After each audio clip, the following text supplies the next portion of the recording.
things that people bring up. I saw Daryl Cosmo was in the comments. I thought he was gonna Oh come up. yeah, he don't want to come up here, man. Look, I come busting his bubble. He don't want to come up here, man. He know what's up. He know what's up. He gonna come up with that Owaski, yo. Bro. He gotta get that out of here, man. Hey, speaking of, listen, listen, y'all don't, y'all. Listen, I be trying to spam Cosmo. I be trying to spam. I be trying to spam Hurt. My fault. I be trying to spam Hurt. Listen, hold up. You funny, yo. What you got? You got something for it? Yeah, hold on. I'm about to show y'all something real quick. Y'all know I'm always doing my work. Watch this. I'm gonna show y'all something real quick. So first off,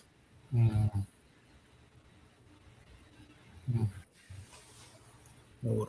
Let me see if I can do this. All right. Go back here. Let me see if I can do this real quick. No, I don't want to do that. I do want to share my screen. See if I can share the screen real quick. What's this gallery?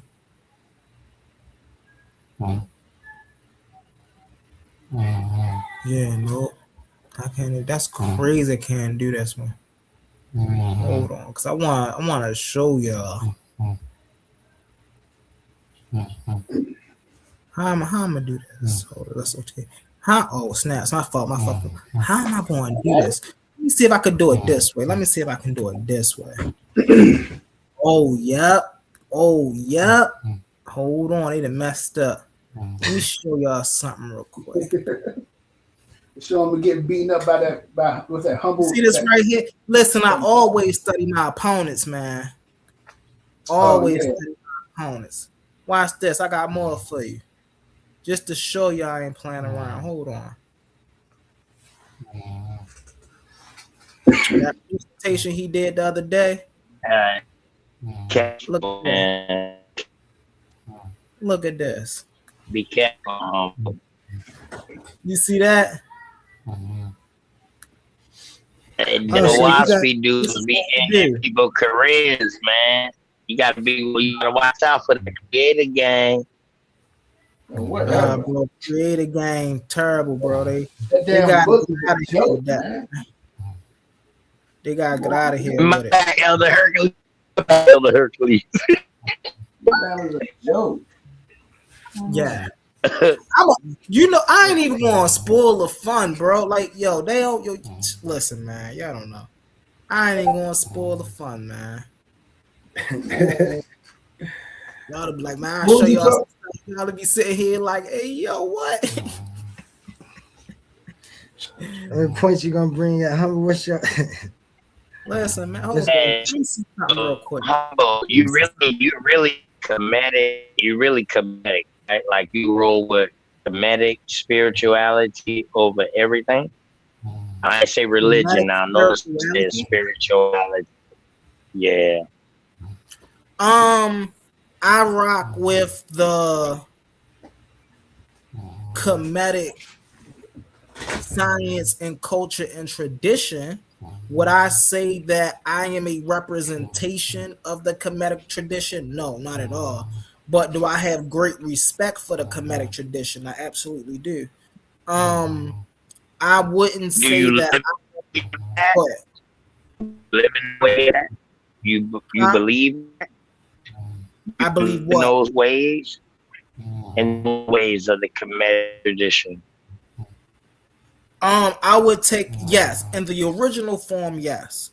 In the old, in the So that new would kingdom, the Middle Kingdom and stuff like that. No, I don't take those ways. But the Old Kingdom and the pre-dynastic kingdom, yes, with in relation to what they were talking about, yes, I do believe in what they were talking about. Yeah. Okay, before the Ptolemaic period, pretty much. I feel you. Yeah, but even Okay. in my presentation, this is why I was talking about them being naturalists, and the reason I agree with them is because they are naturalists at heart. Their culture, they live in a naturalistic culture. You see what I'm saying? So they wouldn't be saying anything different than what I would be saying, right? The methodologies that came later influenced what we would call the cultural worldview, and this is how we started to see the religiosity of their mind coming through. But before then, they were Mhm. naturalistic people. You see what I'm saying? This is also why I brought it to the Americas with the Nitsitapi, the Blackfoot Native American. Now that see, I have a different relationship with the Blackfoot Native American and the Kemetic people, right? Black Um, American Indian, bro. yeah, American Indian. I American got you. Indian, bro. I got Quit you. saying native, bro. I got you. Unless you gotta watch who you talking to when you saying native. Wouldn't understand, bro. I But go got you. ahead. I got you. But because I would say now, like if people would ask me, well, would you say that you're Blackfoot? Absolutely, because I know that's something I Right. have. Know I'm connected to that by my grandmother, like You real. got the right. You got the right to do that, bro. The right to do that, and somebody should respect you for that. And you know what I mean? Bro. And you don't tell nobody else who they are. That's another thing too. You know what I mean? That's why I like the Coliseum, because nobody, the main Titans, they never tell nobody who they are. Oh yeah, They might have some pushback on the information, but they never tell nobody who they are. You know what I mean? That's what I love about Word. I ain't gonna let nobody tell me who I am, so it ain't my place to tell nobody else who they are. You are whoever you believe you are. I need to find these pictures, bro. I know I took some pictures of what I'm Yo, watching. hey, And you don't even have to prove it to me. If you tell me what you is, bro, dog, you don't gotta prove that to me. Man, show me your paperwork. Show me your No, bro. Cool out with all that, man. No, that's a fact. Because when I did that one time, bro, them boys used that and scrutinized me. Them boys made up a whole ancestry tree on me when I ain't had no ancestry tree. Right. Big facts, bro. Yo, I know I got these so, screenshots. hey, bro. so when you was talking about, I got the only pushback. When you talk about Kemet being natural, you got to remember that they didn't have this separation of what is supernatural and what's natural. You That's a fact. From their worldview. If you're talking about the Ka and the Ba, if we're talking about the Dua, if we're talking about Nyame, you know what I'm saying? Those things are natural. That's what I'm saying. Exactly. So that's what. So that's no, because what you were saying was like there's a difference between supernatural and natural. There's a difference. Now I'm saying to them there is no difference. So it goes anything that you would call supernatural today for them would just be natural. It's no such thing as a supernatural. Right. But that's why when we were speaking earlier about the religious people who equate God with the universe, and Quana was saying that they look at God natural. I said, well, yeah, if they look at God as the universe, people do that. You see what I'm saying? So the things like you were saying, Elder Hurt, when the Kemetic people didn't make no distinction between the natural and the supernatural, right? They will look at, like you were saying, they will look at things that we would call today supernatural, and they would put them in the natural.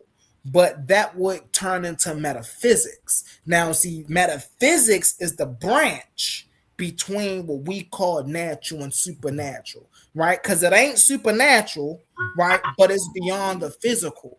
And so that's the metaphysical world. But this is why I call the Kemetic people naturalists. But you just said that they were taking things out of nature and making it supernatural back then. Dog, if they're taking things out of nature, it's no way they can make it supernatural. They're just giving a title to things that's natural. Right. And the time No, I never said they was taking things and making them supernatural. What I was saying was they was revering things that was in nature, right? So the ancients revered water, they revered the animals, they revered the land, they revered the trees, they revered the air, they revered the sun. You see what I'm saying? But they wasn't making any of those things supernatural. Yes, they was, because still a part of the natural deities world behind these things, bro. Yes, bro. Yes, it was. that came And it's later. the old world. No, that's the old world, bro. What culture you talking about? You talking about? You can't be talking about Kemet. If you call it before Kemet, or whatever you want to call it, yes. No, they took nature and they took animals. They deified these things, bro. They took things out of nature and they turned it supernatural. And then they even got to the point where they was taking things. Hold on. And they also got to a point where they was taking things that was in nature, we will call supernatural, and making them into natural things, into beings. So yeah, bro. Hold on one second. What you're talking about, thank you, brother down there. What you're talking about is anthropomorphism, and what you're talking about is animism, right? So when I say reverence and turning something into something supernatural are two different things. I revere the buffalo because it sustained its sustenance for my life, right? But the buffalo is not supernatural. You feel me? Hold on one second, y'all. But did they take the buffalo head and put it on a being that was supernatural and made a deity? Oh, he said, my bad. Shout out to the family life, man. I got the respect. Shout out to the family life, man. We're family first. Everything else second. Food, clothes, and shelter, baby. Go Elder Hurt. My Elder Hurt. Yo, yeah. I wouldn't say, because he's saying reverence and but again, it was, I'm trying to, I don't think he get it that they didn't have these words, and so these concepts of how he's trying to break it down, they didn't break it down like that. They wouldn't have. It was just all one thing, and they understood it as all one thing. Exactly. No, fact, man, you were saying the same thing, Hurt. Me and you were saying the same thing. We ain't saying anything different. So when you use the word reverence, bro, you adding in something new. You like no, they really thought. No. When I'm saying, so we just hold on. We just sat here and they didn't even use the optus ball, right? But we literally sat here and there was a debate about a natural literal, right? And so what we can see is they, because if that's the case, then we wouldn't take that rule. We wouldn't say. Hold on one second. I'm making a point really fast, right? For the Hopi, for an example, right? For the flooding of the Nile, right? That's a literal phenomenon that takes place. What you're saying, OTK, is they anthropomorphize that. And we're not saying that they didn't do that. What we're saying is that don't make it supernatural. No, I did not say that, bro. I gave that scenario for real. Would it?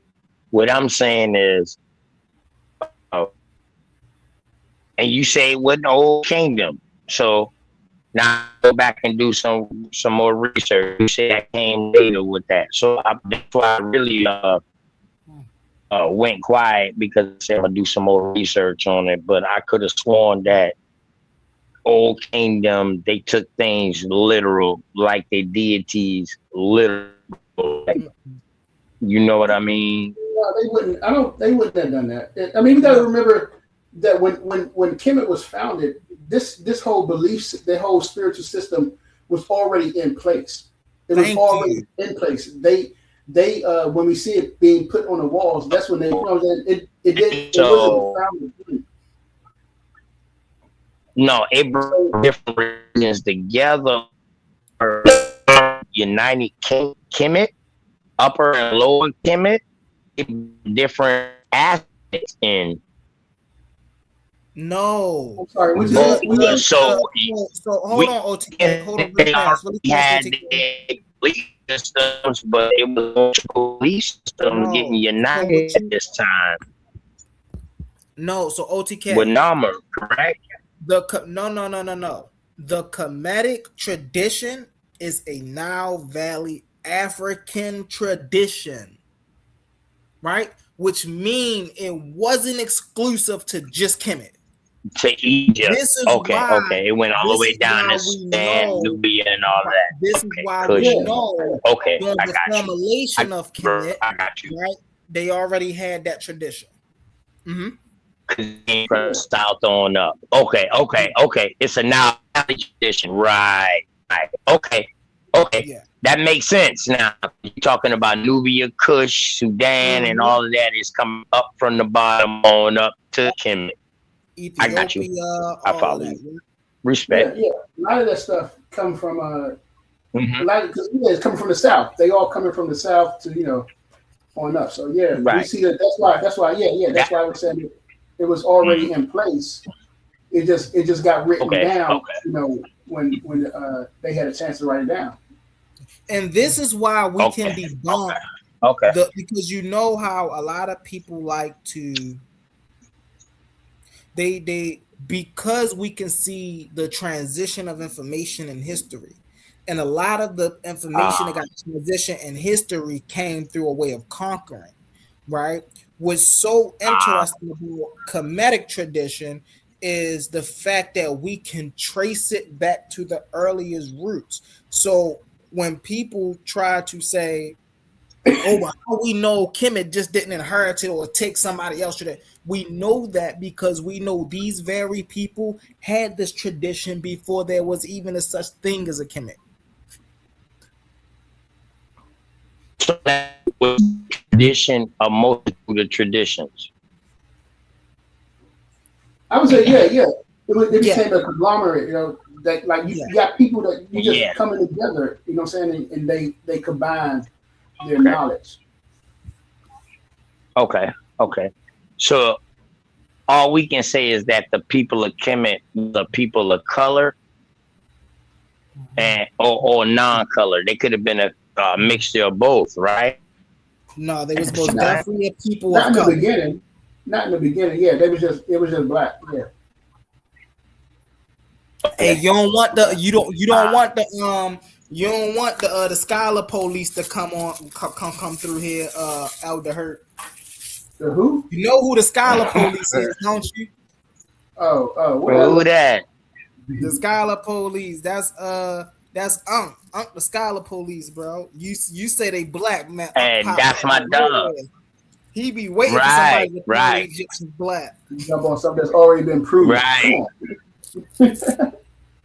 Nah, it's been proven that they was people of color. Yes.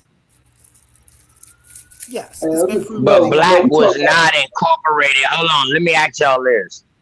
Black was never used over there as to describe a race of people.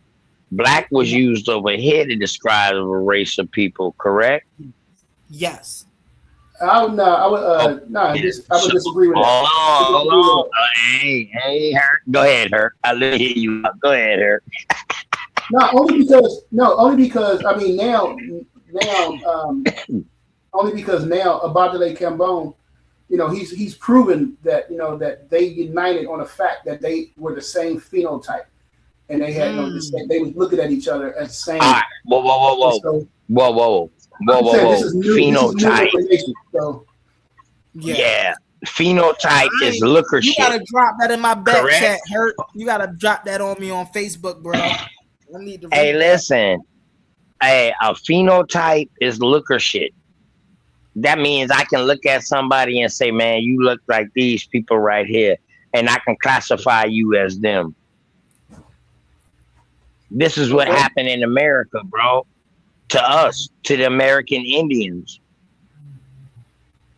They looked at you and they classify you. If you look at any of these census documents, ain't no one person wrote that. All the handwriting is the same. So they did looker shit. So just because we got the same phenotype and we talking about here today, when we know people's been taken all over the place, when we be dealing with 2026. But, phenotype play more than just the role of your skin color, right? A phenotype is looker shit. No, period. Right, but it takes more than just the role of your skin complexion. So when you're talking about, I'm not talking about just your skin complexion, bro. It does. Right. Phenotype doesn't have nothing to do with your chromosomes or none of that. As far as like you looking like somebody else, it only has to do with your chromosome when you're dealing with your mom and daddy or grandparents, stuff like that.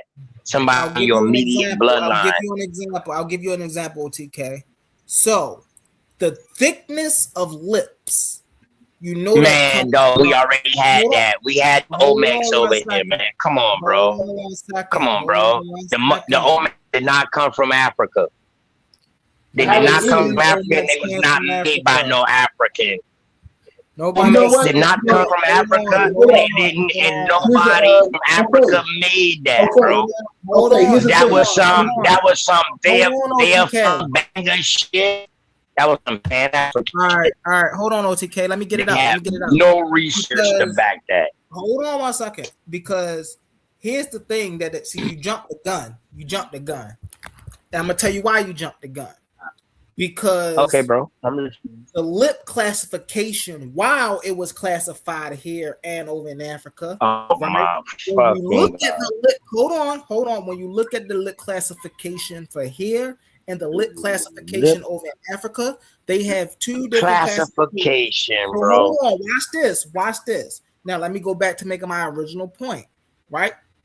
When we talk about the lips that we have, not the lips that the Olmecs have, because the Olmecs have lips. If we're talking about phenotype and you want to talk about over here, they are Polynesian. They got full lips. Full lips. But Polynesian. No, there's no trace. The Olmecs. Stop, bro. It's no trace that the Olmecs are Polynesian. That's something you made up. That's something you made up. I didn't say they were Polynesian, bro. You say they lips are Polynesian. The Olmecs have Polynesian phenotypes. Yes. When they found Polynesian, when they found the Olmecs, what Polynesian did they compare that to? What Polynesian? Hold on. Huh? Let me. Yeah. What Polynesian did they compare that to, dog? When they found the Olmecs, do you know what year they found the Olmecs? Compared to when you first had a person called a Polynesian? What that guy? But go ahead, bro. What that guy? No, because that's letting you know, dog. No, bro. No, bro. You at first, your boy Dr. Clark and all them boys there say the Olmecs had African features with the full lips and all that. But dog, that was proven wrong. By who? There wasn't no research behind that. It was so. Dr. Clark, them boys was not anthropologists. He was not. He wasn't the one. All right there, bro. All right there. Hold on. Stop, bro. So they was not anthropologists. The anthropologists go against their theories. What is wrong with y'all? So even Randy go against their theories. Come on, man. Y'all ain't see what been going on? Hey, so you don't believe there's no such thing as racism, I'm assuming. Race? Hold up, bro. Come on. Stop it, bro. Stop it, Hercules. Don't put no words in my mouth, bro. No. Let's stay right here with these Olmecs, bro. Let's stay right here with these Olmecs. Y'all say they African. Bro, y'all say they African. African. You giving no proof for what you're saying. Hold on. He just backed me up and said that they not African. No. So Hercules, the Olmecs are African? Hercules? Oh shit, Hercules drop off. My fault. I hope Hercules ain't saying the Olmecs are African, bro. I hope he's not saying that. No, nobody. Oh, listen. Not you, humble. Not you, humble. But the reason we was talking about the thickness of the lips, and the reason we talked about the reason I brought up the Polynesians is because they both share phenotypes from the Asians, the Asiatic people. And so it's nothing wrong, bro. And so when you look at this, is what I'm saying is when you look at their phenotypes, you can tell that their phenotypes is totally different than the phenotype they have in Africa. That's all I was saying. That's all I was saying. I was not saying that the Olmecs came from Africa. No, their broad noses and cheekbones, they come from an Asiatic people. They don't come from an African people. This is why when I went on to talk about the broad, hey, listen, bro, Africa, bro, let me tell you this. Let me tell you this right here, bro. Right. Let him explain his hurt, and then you can get it in. You got to do some more research on that, bro. Y'all still doing looker shit.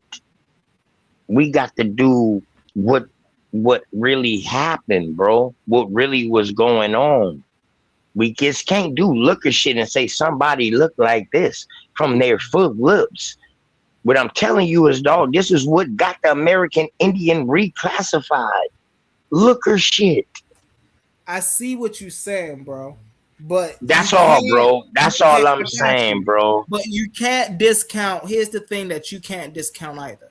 You can't discount the science that go into philology, right? You can't discount the science that go into the migratory phenotype.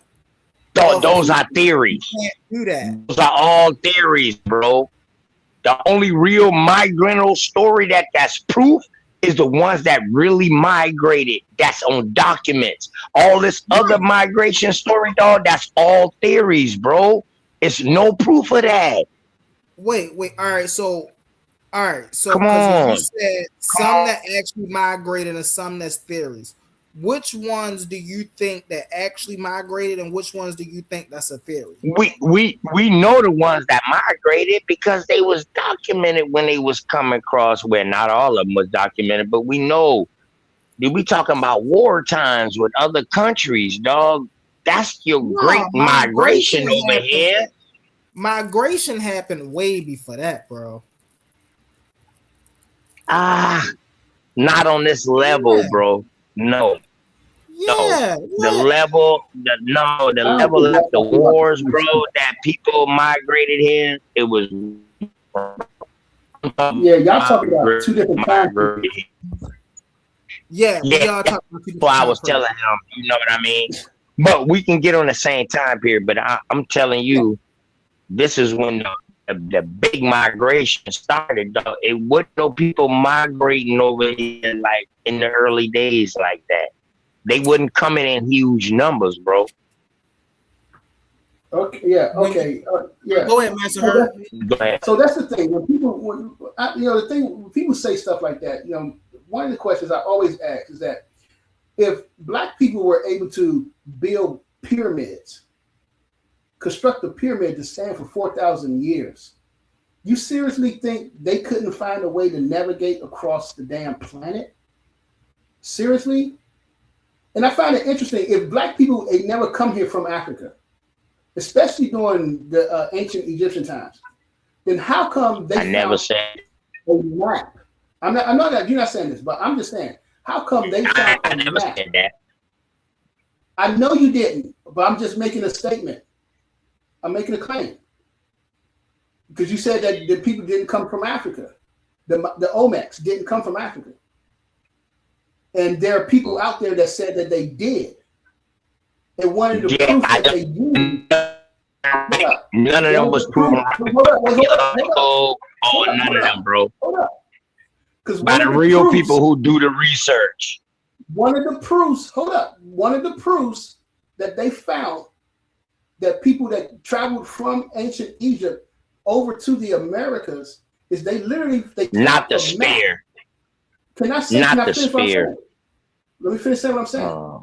They found a map of the east coast of South America and Central America, dated the Ramses II time period, in the library of Alexandria. So it's like, if they have never. Hold on, can you stop me that? Hold up. Can you stop? That's you got your screen showing. Yeah, show me this map. Show me this map. But right now, I need to finish this. I wanted to show you this because you keep saying nobody did the work, which is not true.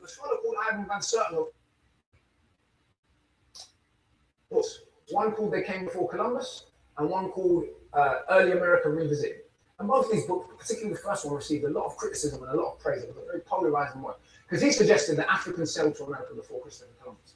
Now, I've read a lot of the critiques of his work, and I'll be honest with you, most of the critiques I've read to this point, and I'd be happy to see a better one, have either just lied about what he said. They've said that he said that all the Olmecs were Africans. He never said that. They've said that he said Africans civilized Native Americans. Who would say such a racist, idiotic thing other than a racist idiot? He never said that.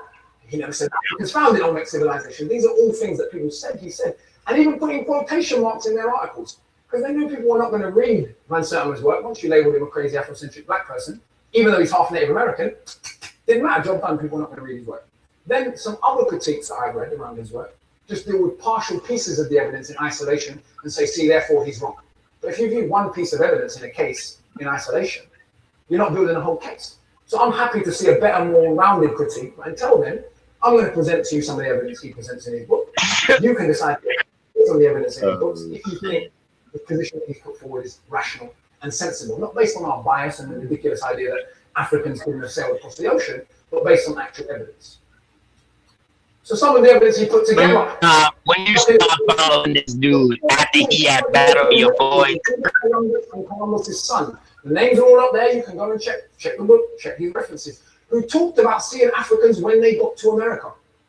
Columbus particularly doesn't talk about actually seeing them himself. He talks about the indigenous people of Haiti giving him some spears that they said they traded with black people that came from the southeast. He takes them back to Spain. They're examined by the Spanish metallurgist, who concludes they were the same as the spears they were trading with Guinea. One of these scholars here, the Frenchman, Captain Calhert, explicitly refers to the Africans he saw in Panama as Mandingos, which were the people of medieval Mali. So 13 different Europeans. African oral tradition in the Malian kingdom says that King Abubakar II left, he abdicated the throne with 200 ships to sail to the continent to the west. There are two contemporary Arabic documents from this joint longer than I thought it was. the Moorish ways of thinking. Dog, I just asked you, was you talking about spear? Go here, they did golden tip. Make it happen with him. That's what I asked you. You went right into a whole diatribe. What he said? Oh, and they took it back to Spain, and Spain said, oh, this shit came from Africa. Come on, man. Them stories is old, bro. Oh, they've been proven to be true. Debunked also, bro. No, they didn't. By who? Now, who debunked it? Hold up. Hercules, hold on. Hercules. Now, from my point of view, bro, was we interacting with other countries? I truly believe that, bro. I truly believe that. You know what I'm saying? I never knocked that theory. I never knocked that. Like, you can't be that fucking close together and you you got canoes and you got boats. You know what I mean? So I never was the one to knock that, especially deal with the cocaine mummies of Egypt. So we know cocaine is only grown in South America. So yeah, so I you know what I mean? I'm with you with that, bro. I just don't, you know what I mean, say that, damn, that's how all people that look like us came from Africa, bro. When it was already people who look like them people probably that came from Africa already here, bro.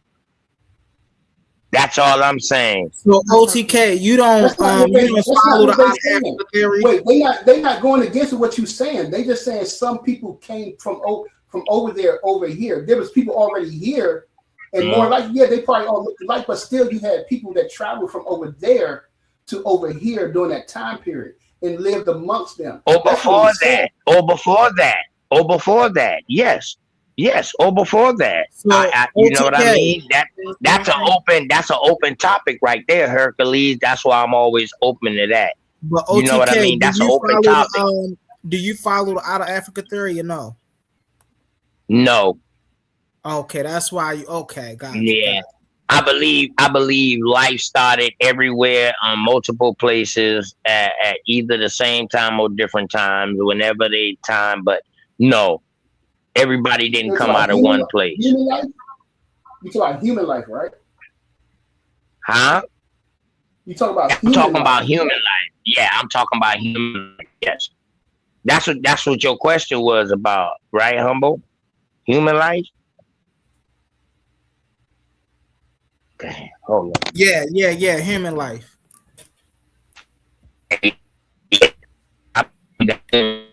But now I got a question for you though, Quantum. I got a question for you. How is humans living over here when all of over here was under ice? That's a lie. All over here wasn't under ice, bro. That's a lie. That was only the northern part up underneath ice, bro. That was a lie. Right, but all of North America never was. Hold on, all of North America was never under ice, my brother. That's a lie. That's a lie. Part was under ice. That's Canada, and some of the top parts of the United States, but not all of the United States, bro. It might have came down into like different areas, but no. Yo, this battery thing is messing my damn laptop up. Because we on that equator line now. Don't get it twisted now. We got tropical weather. It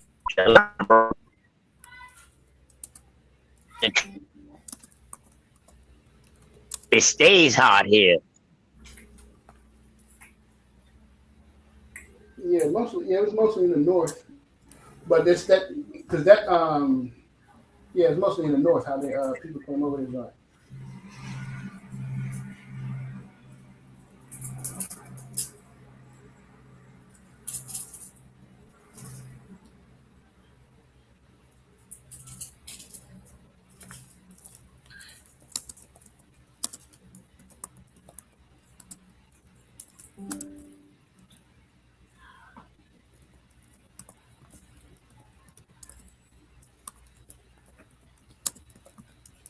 What you doing? How you looking up something? Yeah. Oh, y'all know me. When I go sign, I be looking stuff up and things of that nature. But, okay, yeah, but not all was up underneath that frozen period. Talking about during the closed period. So ice never reached South America, Central America, the Caribbean, Mexico, Texas, Gulf Coast. It was too hot, though. We on the equator too. That's why when they started dealing with complexion, it was like, but damn, these motherfuckers they look the same skin complexion, but they look different. But then when they started going up farther up north, like they being later Indian, so they were like, shit, these some really up color people, even in the islands. in South America, they say, damn, these boys got all different shades of this color, depending on where they at. And that's where you get the copper color from, bro.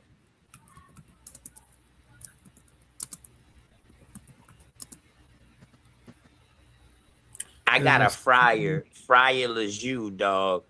He said that when he saw the American Indians, when he got into Charleston, he said them boys was dark chestnut. You know, chestnut grows in South Carolina, a tree. He said it was dark chestnut color, bro, when he saw the American Indians over here. That's dark with a red undertone. That's me. Dark with a red undertone because of my climate, where I'm at. I work outside, dog. I done changed 10 different complexions since I was fucking 17. And I got pictures to show you from me working outside, from me being high, and then coming and starting a life and working and a trade, and then me on my own. You can see how that sun beat me up. But so this goes back to what I was saying earlier, right? What I was looking up. So when you look up the first Americans here, right? You see that their culture was islandistic, meaning they were island people, right? And this was before the ice receded. After the ice, now to show that these people were hopping along the Pacific shorelines, right? So what is that? Are you talking about the Native American story? Are you talking about the Siberian land bridge? The South Americans. They arrived by coastal lands and possibly Pacific route. No. Talking about the Native Americans and the Siberian story about the land bridge and how they left and they came through California and went on down to Mexico and then they ended up in South America. No. I'm talking about the first coastal Asians that came here as hunter-gatherers that traveled. That's the Bering. Those your Bering people, bro. Those your Bering straight people. Right. No, but those are Asiatic people. But thing is, that's your Bering straight people. But it's no proof to that. Yeah, the ice age the ice did not thaw out until after after 10,000 BC. And you already had people here. So they couldn't walk across that. Right. But there was people already here before they came across that land bridge. Yes, that's what I'm saying. That's what I was looking at. And they saw people over here already. That's what taught them how to trade and all of that. They didn't know how to survive. How could they survive that long if they didn't know what to eat? For one, they was following animals that was migrating back to America. If they want to use this Siberian theory, then let me flip it on you. These animals that was coming back in the wintertime or whatever through that bridge, they was animals that migrated over there that left out of the Americas. And y'all started catching them over there. You know what I mean? So it was coming over here. And if you want to say these people was on the Siberian Strait, they was following animals. They was following So OTK, we missing our missing link here once again is the time periods. We talking about two different time periods once again. The Asians that came up along the Pacific coast are different than the people that went or the time period is different than when the people went across the Bering Strait. Right?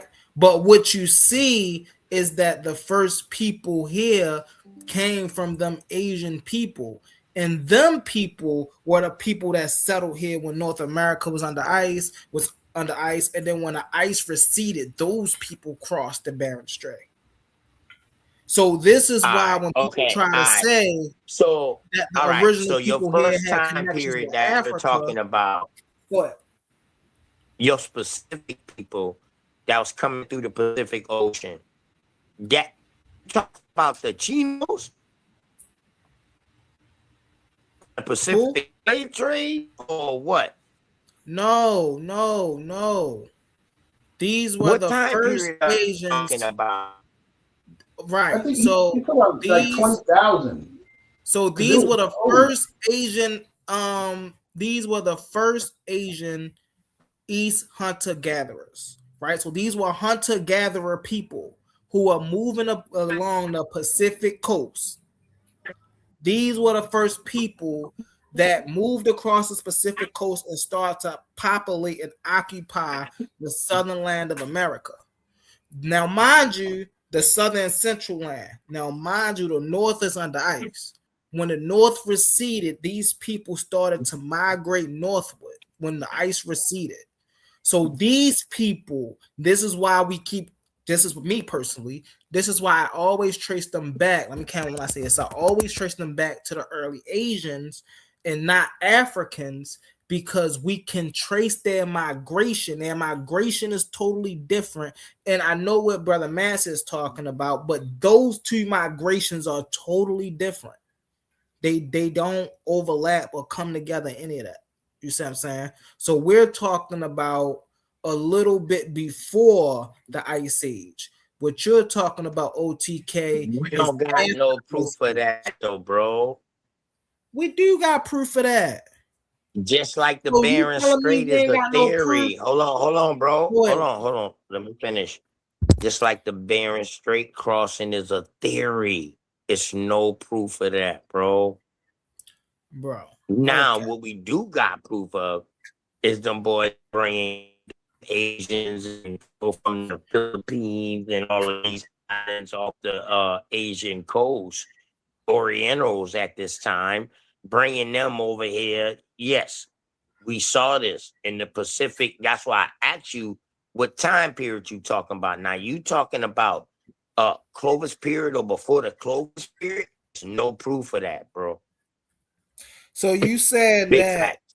So you saying they don't have proof that the Southern American population show cultural and genetic hints of Pacific Island connections with the same building boat style? They know the way they built their boat. So now when you say Pacific Islands, we got to understand Hawaii is in the Pacific Island. Will you call Hawaii Asian? What do you call Hawaii Asia? Yeah, Asian. Would you call it Asian? No. Yeah, they consider themselves to be Asians. All right, then. That's in the Pacific Ocean. So we got to understand the Pacific Ocean is vast, and they got multiple islands, vast islands in the Pacific Ocean, bro. So we can't say all these people come from Asia, or these people didn't come from parts of America already and went to these islands. So we really don't know. That's why I say that's a toss-up. That's why I say it's no proof. No, if you got an empty land, hold on. Bro. If you got an empty land, you would have to go to some DNA. That's proof. Bro, you would have to go to some DNA shit to try to prove yourself right with that. No, you can't say all the Pacific Islands are populated by people from Asia. If you can show that the artifacts in the Pacific are older than the artifacts that are in America, that means that people were living there first. Not there first, they just got discovered first. Remember, everything going off a date, stratosphere and all that. So, you know what I mean? They doing this new shit because carbon dating only go back so far, so they doing this new shit too. Yeah, but so every inhabited island in the Pacific was populated by early Asian people.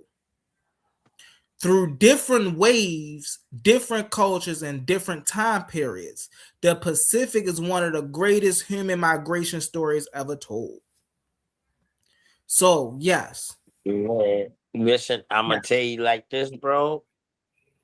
I'm gonna tell you like this: they had no American DNA to compare these people to. What do you mean they had no American DNA to compare these people to? But Because dog, nobody you're was in giving me a America. DNA. You're Nobody was giving in me a America DNA yet. research. Hold on, calm down. Y'all ain't got. Well, hold on, calm down. You're giving me a DNA research. That's the analysis off of DNA. So now, show me an American Indian off the West Coast who DNA they was testing them across against, or off Mexico side who was We didn't say texting them we didn't against. say DNA. What we said we said Oh was yeah, that if you that's how that research was evolved. That research was evolved off of DNA. No, it was not. The Okay. one Humble, the one that Humble just read. Yeah, what was that comprised off of? No, That was it was not. migration patterns. It's Migration based pattern? on Hold on. you How do gotta they look at the track artifacts that was. migrations, You bro? gotta look at the. You gotta look at the artifacts that was left behind. If I find artifacts that are older in the islands than you have in Americas, that means that people was living in the islands first.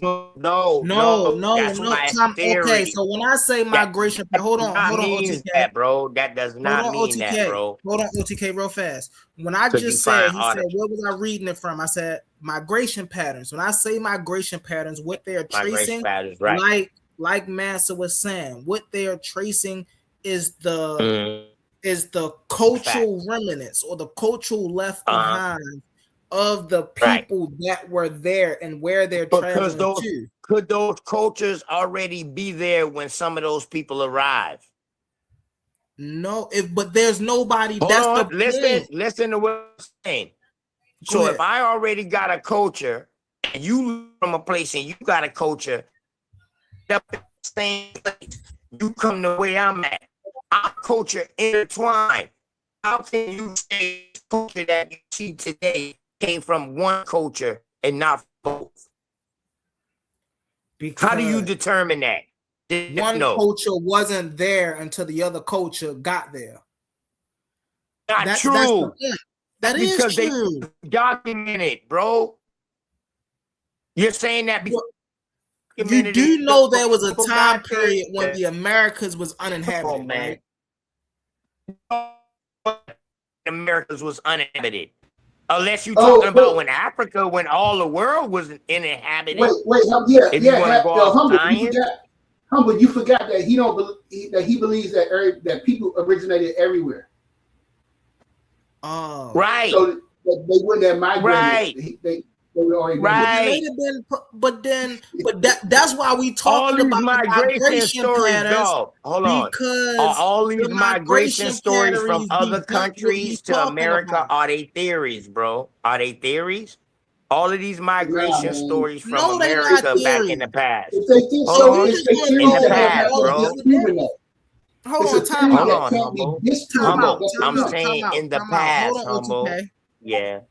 I'm saying in the past. Throw out all of the artifacts that these people have found to say that, oh, that's just a theory. No, that's not how that works. Those are theories. And this is something, hold on one second. This is something I can give up to Unc, right? Unc is good at making his point when it worked for him. Scientific theories don't work that way. That's not how you can just say, scientific theories we ain't gonna test it. Hold on. So scientific facts only reside within the scientific world. It don't reside outside science. So those theories cannot be taken as facts. Those are scientific facts, bro. Quit playing with me, Humble. Wait, what's a scientific bro? What's That's all science, bro. Science is in a class within itself, bro. Come on. That's why it's two different theories. You got a theory, then you got a scientific theory. Yes or no? Yes. But what's the difference? Yes. All right, then. Hold on. All right, then. So science don't always prove everything, bro. That's why it's always correcting itself. And that's why I respect it. because it's saying, dog, we always proving itself. You know what I mean? The only thing that I totally agree with some parts of science is natural science, because they're explaining things that's already natural and they trying to give an explanation for it. And they start naming these things. That's it. That's it. I respect that part of it. But all these other parts of science, dog, that's why they all theories.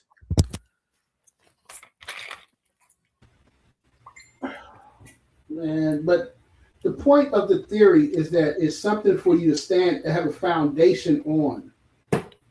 OTK, so you don't know what a scientific theory is. You can't have a foundation on a theory, dog. Yes, you can. No, how can't you have it? It's called methodology, OTK. OTK, yeah, hold on. I understand the scientific method, bro. So let me ask you this. Do your scientific method start from a thought first or a theory? It starts from a thought first. Okay, then. So that's your foundation. Your thought is the foundation then. No. The method determines, hold on. The method determines your thinking. The method is literally the rule guide. I ain't never say nothing about that, bro. Okay, so the point that we're making, OTK. A theory is not the foundation. A scientific theory is a tested, proven hypothesis. So it's been tested, it's been observed, it had been experimented, it's been observed, experimented, it's been observed, hypothesis has been talked about it, and it's been experimented on. That is a scientific theory. So now when we bring that into anthropology, hold on real fast, because then I'm gonna play this right here. But when we bring that into anthropology, right? What these people do is they gather the leftovers of the ancient people and they compare them. They take data analysis of other cultures that was in that region. They find similarities. Now, this is why when you talked about the phenotypes, we can't just do lookership.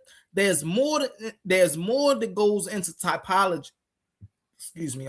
There's more to go into cultural comparison than just their phenotypes, right? They got languages, writing styles, the way they hunt, the way they fish, the way they organize, the way they get in their tribes, the way they migrate, the way they eat. They study all of these things. This is how they're able to tell that these Native Indians or these Indian Americans came from Asia because they left footprints. I'm gonna play. Hold on, let me play this.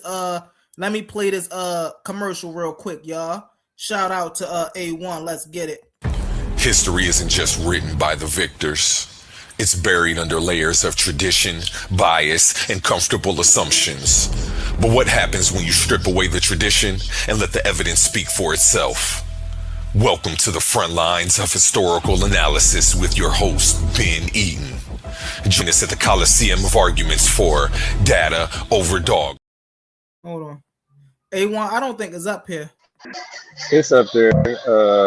It's right here. It's an overlay. This Friday. Oh, overlays. Okay. This Friday, I will be going over the conversation I had with Cosmon and OTK on natural selection in the Pepper Mall. This Friday, check it out. Make sure you're there, OTK. Huh? I said, make sure you're there. I got to drop it down now. Appreciate y'all. All right. Yeah, man. Appreciate you too, A1. I'ma definitely be there, man. You already know. I like that. At least you invite us, you know what I mean? So we can come and give our input. We got to listen to what you say, and then we can give our input and have some pushback. So I respect that. I totally respect that. That's grown man. I appreciate it. I'm just trying to make it fun. Yeah, that's grown man shit. You know? Even though you tried to punk me the other night, everything good. Hey, humble, bruh, tried to punk me the other night, but I stood my ground.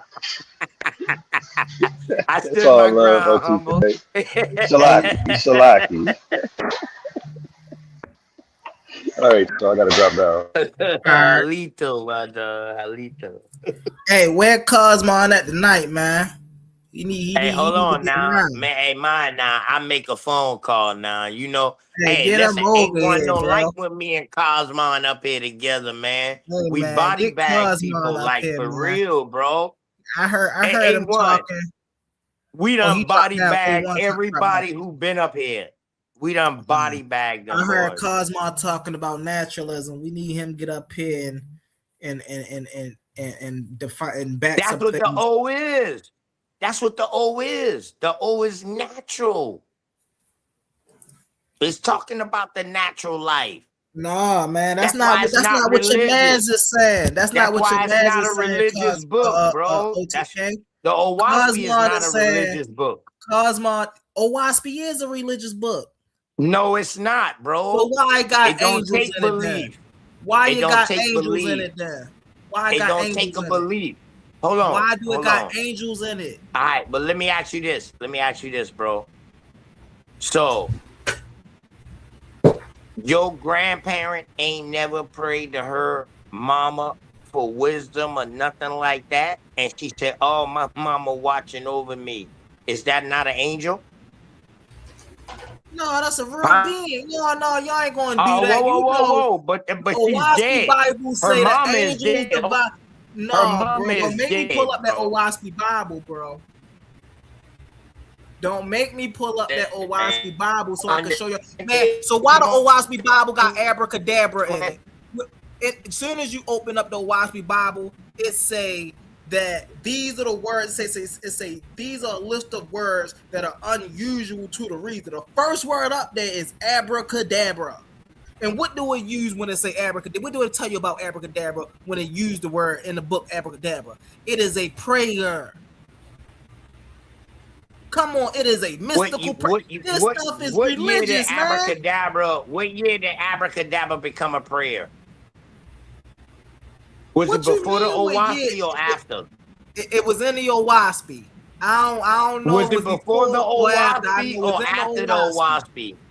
So what I'm showing you is that sometimes people can come out with words and stereotype these words after something comes out because they disagree with it.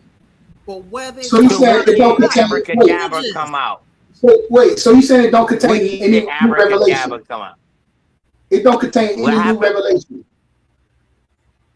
So you saying it don't contain a new revelation? Yes, it do. Then that makes it a religious text. Who is Isis? No. Who is Isu? Who's Isa? You to believe it. In the Owaspy book, who is Isa? Don't make me pull up this Owaspy book. The Owaspy don't tell you this is the way to save you. It tells you to follow these rules, and you don't have to follow me. That's why Jehovah is speaking to the man. Jehovah is literally talking to the man in the book. Don't let the names. He's telling the man. Don't let what? the names. Hey, yo, bro, don't make me bro. Hold up, bro, because they trying to now. I wasn't even going to do it, but OTK is trying to now, bro. Be careful what you ask for, humble. I can't let you do this. And I'm not even a Owaspy dude. I'm not a creator gang. I respect it though. I respect it. Listen. Just like if you wasn't up here humble, I would respect your comedic thought and I'll protect you the same way. Be like, hold on now. The same way he break it down to me. Here's what I'm saying. You don't need to protect. I don't know what that is, but you don't need to protect that, bro. But you said it's not a religious text, and it talks about revelation. It's not religious. It's natural spiritual text. It's not. Hold on. It talks about everything that's religious is something you gotta believe in. Once you believe in it, it's religious. You gotta believe in it. Hey, the Don't worry creator about it. I'm gang about to can pull tell it you, up man, right they'll now. throw the Owaski away. They'll tell Don't you worry they'll about it. I'm throw the about to pull it up Owaski right now. away. I'm about to pull it up right now. Don't worry about it. Hold on. Hold on, let me So my dog. pull it up real quick. Like this shit here. Yeah, Pull this up. Look, I told y'all, man, I study my opponents, man.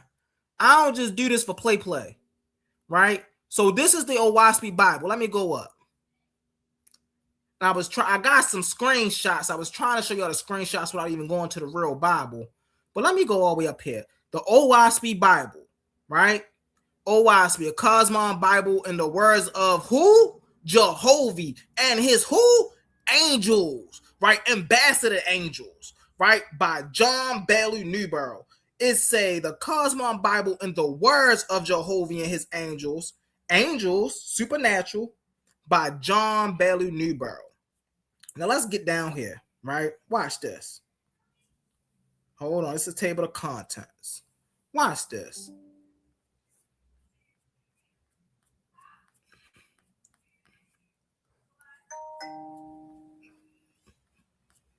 And I be reading these chapters just to let y'all know, just to let you know, Cosmon. Don't think I'm just scrolling and I don't know what these chapters. I done read through all these chapters. I know where all the pseudoisms is. That's how I could point it out. This one right here, right? Gentleman's statement of the contents of a WASP.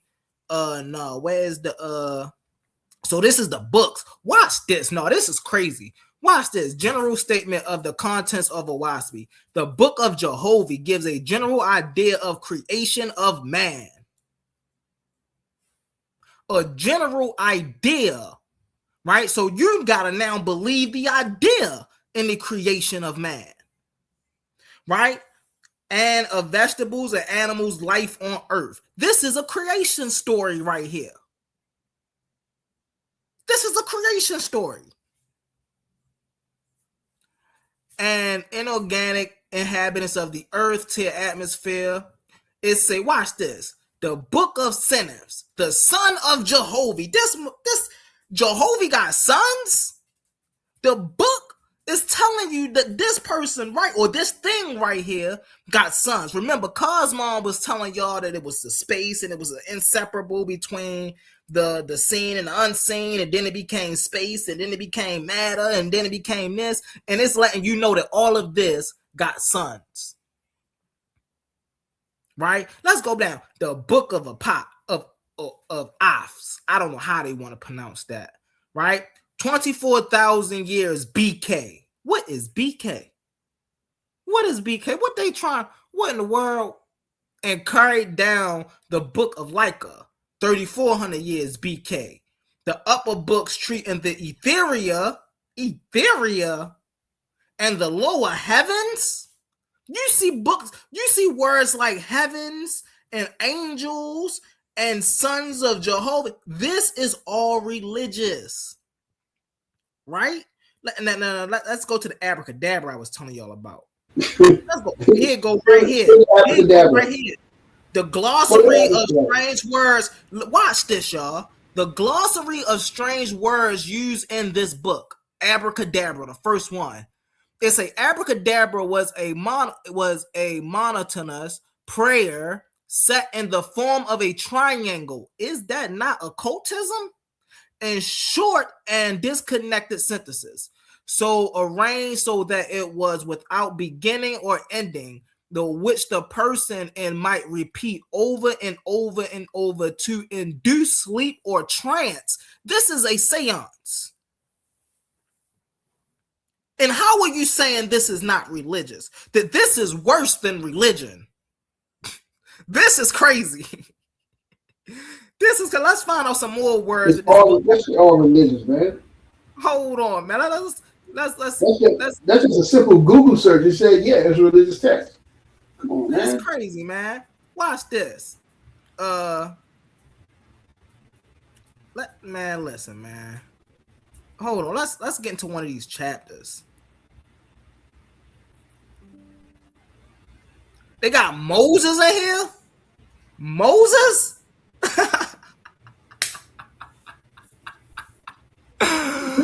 Hey, yo, ain't no way, bro. Ain't no way y'all taking this serious, bro. They got Moses in the Owaspy Bible. Where Moses come from? What they say about Moses? An Egyptian lawgiver. He was contemporaneous with Kapalia of India. What?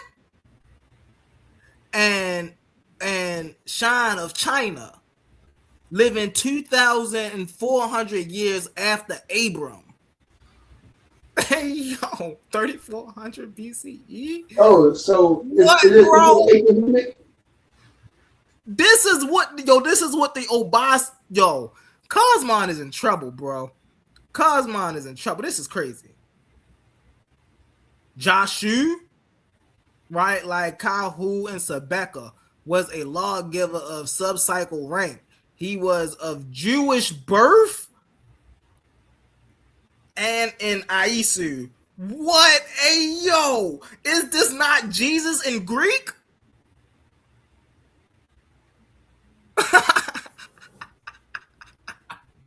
This is laughable. This is laughable, bro. I'm going to stop Shan. I'm going to stop hurting my brother Cosmon real quick.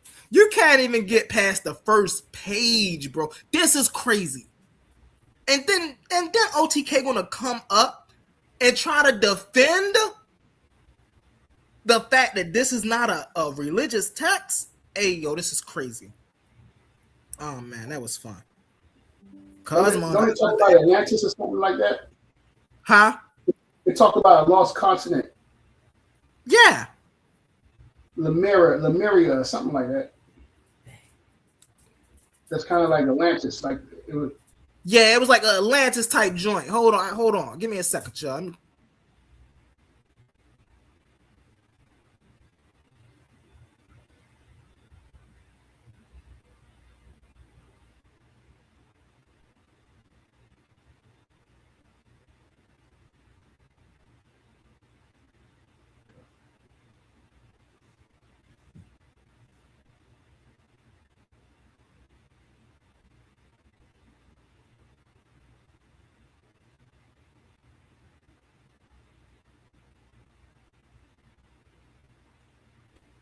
I'm back, y'all. I'm back. I had to let my dogs out. I'm over here fiddling with my charger, man. I'm trying to make sure my laptop don't die. But man, yeah, that's some pseudo judo right there, bro. What I said in my presentation, pseudo judo right there, bro. Ain't no way you talking about somebody telling you naturalistic science, and then they talking about Moses lived after Abraham, who was contemporaneous to all these other people that we don't. Yo, what? Come on, bro. Ain't no way. And this is what we got to watch out for, this religious thinking, right?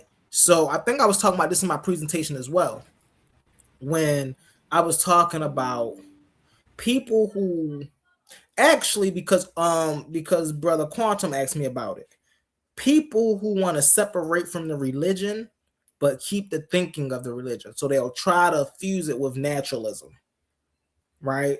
And this is exactly what you see the Owaspy Bible do. You see other books out here do. That's crazy, bro.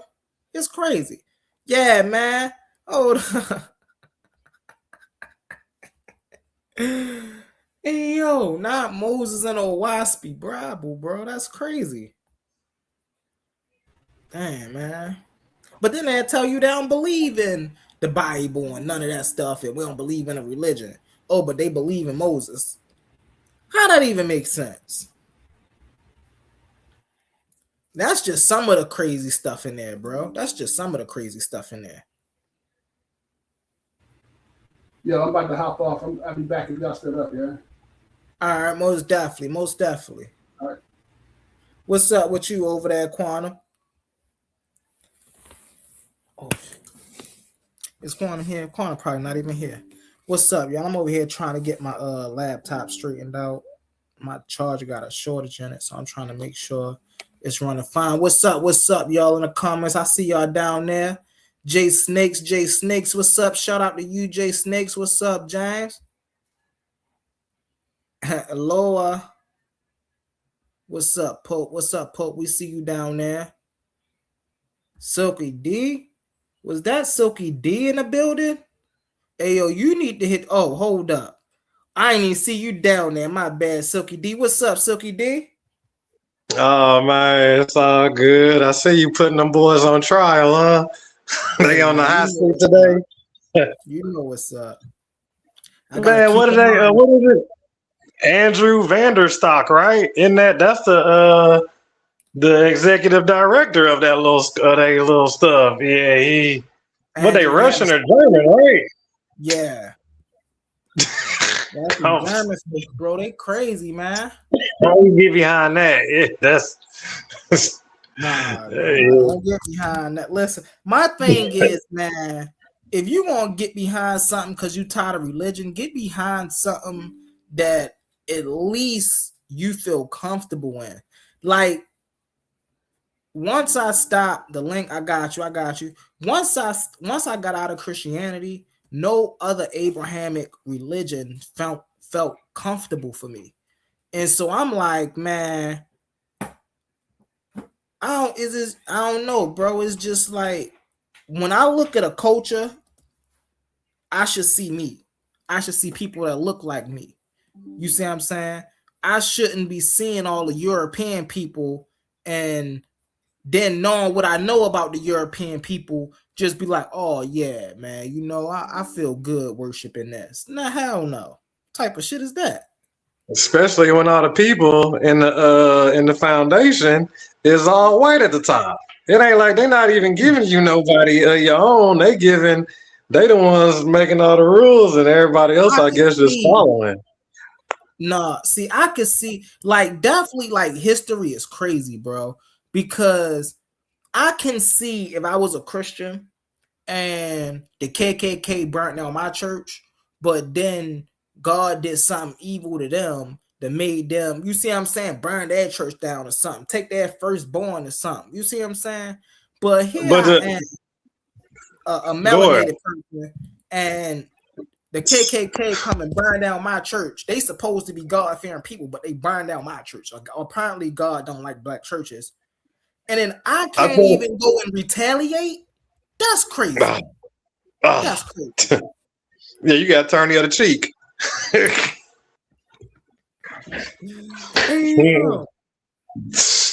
Damn, you can't go against your master, right?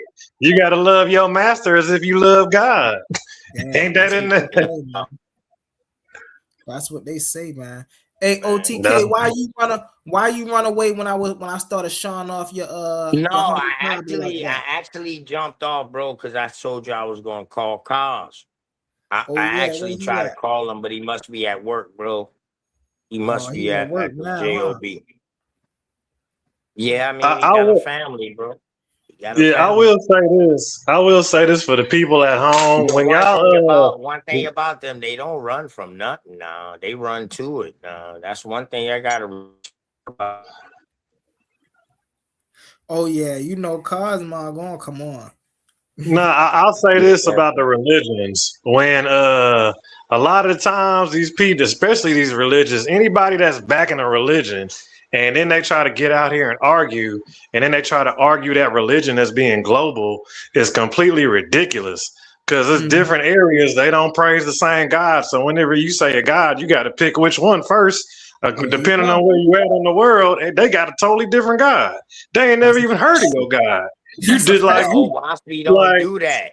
The Owaspi don't do that. I'm just talking about people in period. Like they try to apply their God to creating everything, and in a completely different area, they never heard about that God. You need to talk about the right religion. I guarantee the right religion. What's the right religion? Hold on, watch this, Silky D. Hold on, watch this, y'all. It's not about multiple gods. It's about. Go ahead.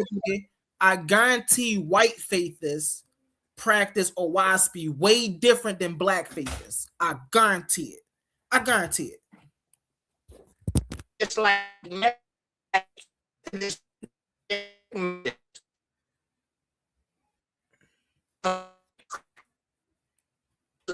you breaking up. Hey, lady man. You breaking up, OTK. What's up, Middle Williams? Hey, how you brothers doing? We doing good, brother. We just up here having some great conversation. Hey, Cosmo, I'm not Cosmo, my bad. OTK, you gotta fix your mic, Brody. Yeah, I was saying, so when they're talking about gods and then they be like, my God or this God, my God better than your God better than this God. Depending on where you're at, your God ain't even relevant. And then they like got the nerve to try to like put the Christianity globally, and it's not globally respected like that. Like I said, there's areas where they've never even heard of God or Christianity or any of that type of stuff. And when you mention God, you got to pick which one. You gotta narrow it down. You can't just say God and think we all supposed to be talking about your God, because there's tons of gods out there. So it's just I just need them to clean that up. No, that's a fact, and that's why I think it is helpful when they. That's why I think it is helpful when they act when they specify like the Abrahamic God, and you know what I'm saying. And that's something they need to stop doing as well. They need to stop.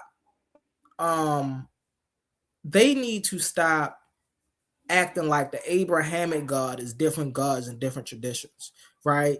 Allah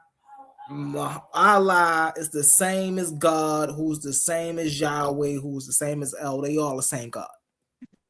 They need to stop saying, no, man. Allah the real God. Yahweh the fake God, man. Listen, they all the same God. Hence, yeah, because if you get into the synchronization, because they get to synchronizing the gods like way early on. Yeah, I feel like where everything went left is if you take all the Abrahamic traditions and other religions, you know how they separate the people. If you take the knowledge for itself and you put yourself in like the Jesus, all the red letters of Jesus, you put yourself in the book, it'll tell you that it's talking about you. You know, not talking about no literal person. Jesus is talking about you. And I think they did that on purpose to keep control of the people. Because, you know, the Bible is the most powerful weapon on this earth. You know, it's been weaponized. And it got us like never before. And one of the powerful things that what the elders told me was we pray to get off the plantation, but the powers that be with the Caucasian white supremacy pray that God calm our scream. Well, that's like saying the master and the slave can't pray to the same God. Exactly. Silence.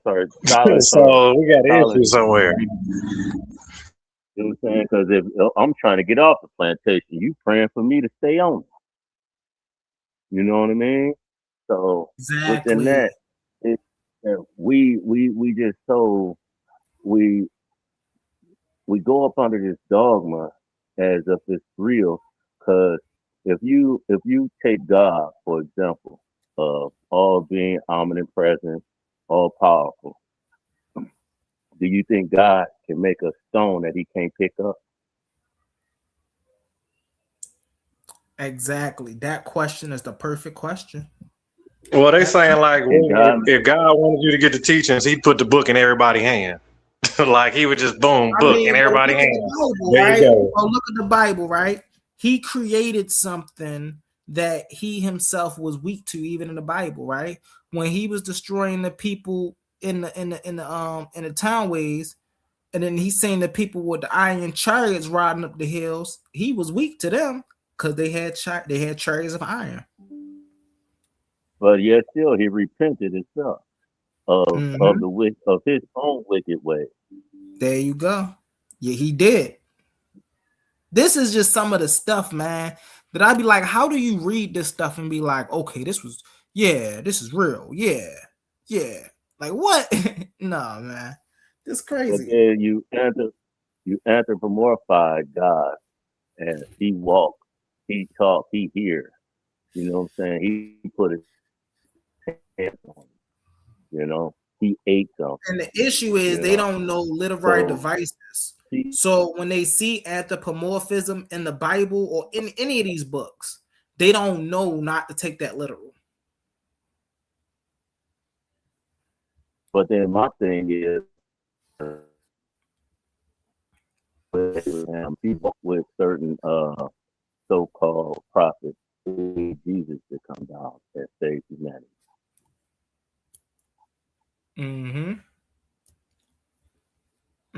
Why did he have to use Jesus for a sacrifice? You know, that's blood thirst. That's a You fact. know, because from my understanding, the sin of blood is what he loved, the sin of blood like a perfume. Yeah, Yahweh was most definitely a warrior god, a warrior deity. But Jesus in the Bible, Jesus didn't come with love. Right. What's up, He Jay? came. What up, though? He didn't come love. He didn't come with love, he came with straight beef. You know what I'm saying? And then his second coming is what's the second coming? He's not his second coming. He's most definitely not coming with love. He's coming to destroy. That man ain't coming back. That man was never here to come anywhere in the first place. Exactly. Oh, there we Because go. for the simple That's fact, why I hopped up on what here. He's calling me out in the chat and shit. That was OTK down there calling you out the chat. That's why I thought you were talking about my bad. I question Apostle. Of one of I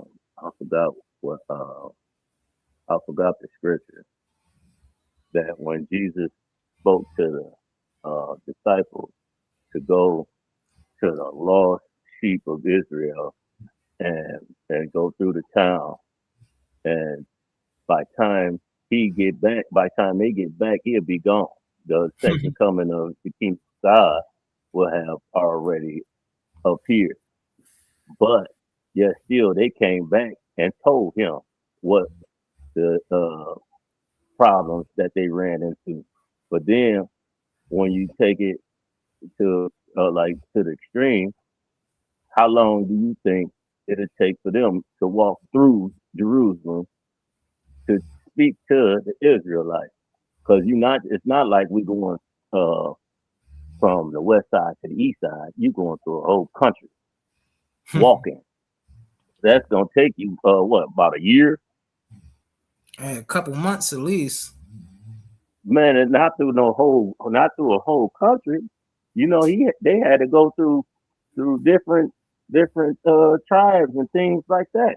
Oh, man, And they then have to come donkeys back. and they had donkeys and camels and stuff. Like, I don't know. But still,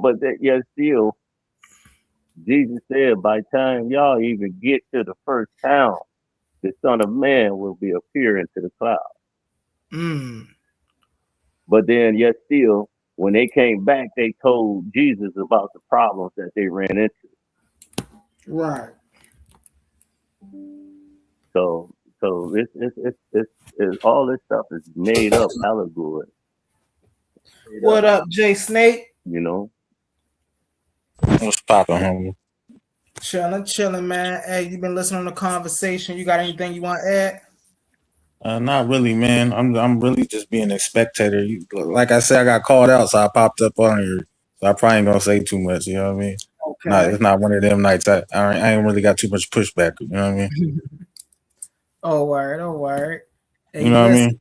Hey, OTK, where you at, OTK? On everything, where you at? Because I got some questions for OTK, but I ain't gonna ask no questions if he ain't up here and shit. You know what I'm saying? I got a couple questions for him. Facts. My hand, my eyes. I'm trying to get my laptop to stop being crazy, y'all. That's why I'm going on my pauses. I'm trying to make sure my laptop don't die on y'all. Yeah, but go on Amazon. You could probably find one for the low for your shit. For like under a dub. You know what I mean? You find a new charger. That's what I did when I had to short my charger. Instead of like going to Best Buy, get charger on it later. So I went on Amazon, found one for the low. And everybody, if you're in the comments right now, man, hey, support, subscribe, like the video. donate to the Cash App Titan Debate League. Cash App at Humble Titan 93 on Cash App. It's right down here at the bottom, y'all. Also, man, shop with A1, man. I got my homie died like a month ago, man. I got me an exclusive shirt made for the funeral through A1. You know what I mean? A1 to do whatever you need on everything. Shop at A1, yo. Yeah, shout out to the brother A1 right there, man. Good brother right there. Good brother right there. You still there, Silky D?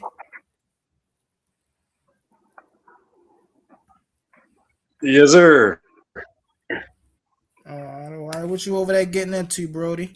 What y'all been talking about lately on y'all back chat?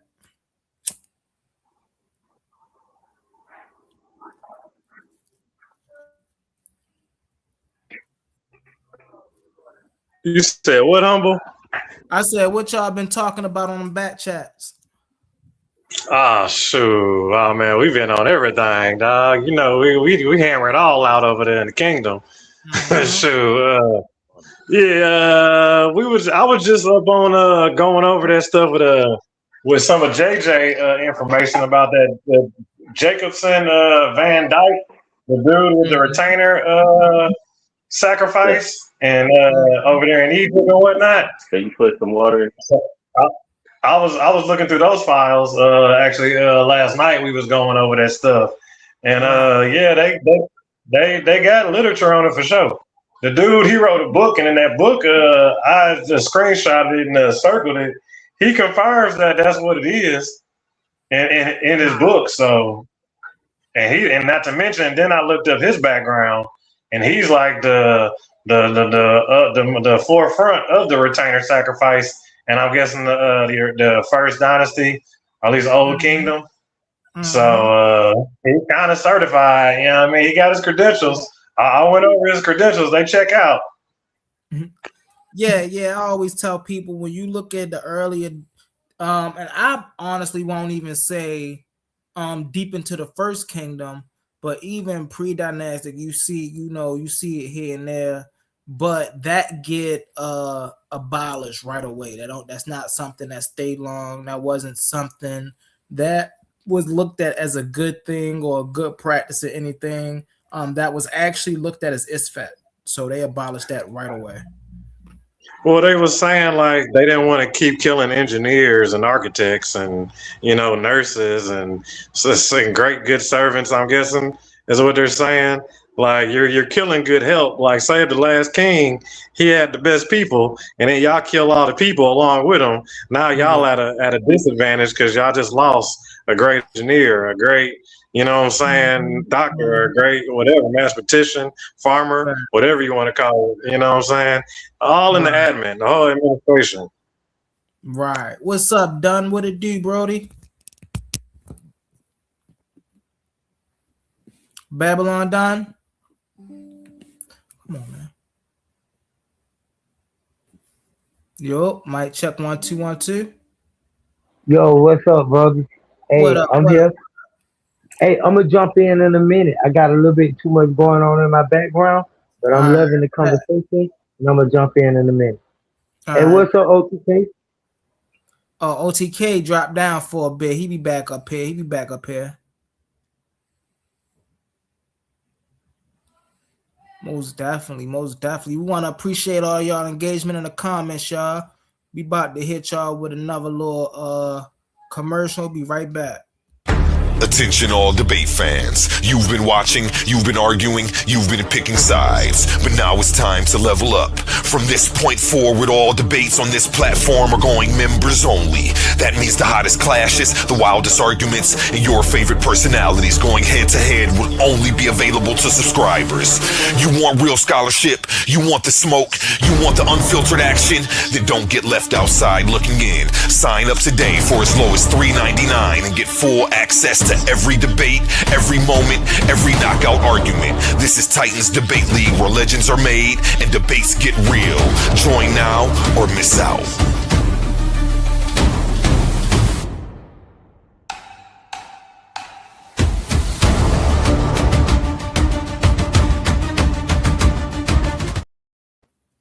And we are back. What's up? What's up, y'all? Hey, Quantum, you still there, Brody? Oh no, blood. My man dropped down. All right, we here, y'all. Once again, man, we appreciate y'all engagement in the comments. You feel me? But hey, listen. Once you know, what's his name? Cosmon. Once he get off the joint, once he get out of work, I'm pretty sure he'll see this tomorrow. He gonna want to respond. You feel me? We up here. We having a good time, y'all. We having a good time. I see y'all in the comments. What's up? Yeah, he got a lot to respond to. Look like. He gonna have some responding to do, bro. He gonna have some responding to do. He gotta do some explaining. You got some explaining to do, sir. No, it be, you already know, Silky, man. It be, man, people come, listen, you come and you represent what you like to talk about, but don't misrepresent nobody else. You feel me? That's crazy. It'd be the far-fetched statements where it all falls apart. Once they start mixing in the far-fetched stuff all in there, you like, oh, here we go. Like they was doing good. This was the first book that talked about the spherical, the vortexual universe. I'm like, bro. Is it? You heard of the Urantia book? This was the OISP Bible. I said, have you heard of the Urantia book? No, not. Oh, look, you put me something on. I gotta look up now. The Urantia book. Urantia, Urantia, I believe. Hold on. The Urantia book. It got like math. They got like all the galaxy and the universe and calculations of this and aliens and all type of stuff is in there. Right. And it's and then it's coming from a white dude that's taking it from. He's supposed to be some kind of like Venkman on Ghostbusters. He one of them, phenomenon psychiatrist type people and whatnot. So he had some patient that was blabbering out, supposedly where he got the information from is the patient that was just, I guess, going off or whatnot. And he ended up writing it down. And that's how they came up with the Urantia book. But the funny part about it is the Urantia book drops, it dropped around the same time. It's funny you're saying Urantia. Hold on one second. It's funny you're saying Urantia. And when I read it in the OISP, I put it as Aretna is how I was saying it in a while. That's so funny. I'm like, what? I know what this book is. Yeah. That's the book that say the heaven is divided. OISP divided the universe into countless Ethereum worlds and things of that nature. That's crazy, man. Yeah, they need to cut it out. One of the worlds. Yeah, that's what it is. That's crazy. They said that the mathematics is all wrong in it. Yeah. So listen, man, there's a whole lot. There's a whole lot I can unpack with that. But I be trying to let people live, bro. Tell me, man. I'm trying to tell you, though. Hey, I already know, bro. But the funny part about it with that, the thing that really messed me up was, the Urantia book drops about maybe a year or two, or like around or the same year that the Circle 7 Noble Drew Ali book dropped.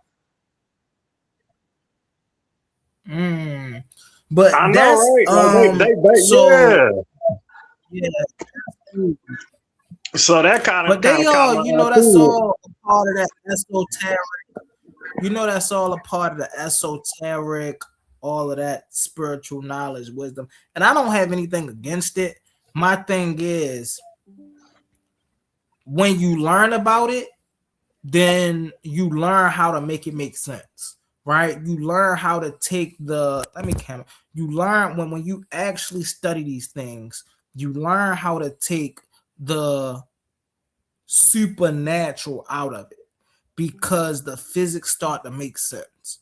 You only keep the supernatural if you want to continue to have certain beliefs.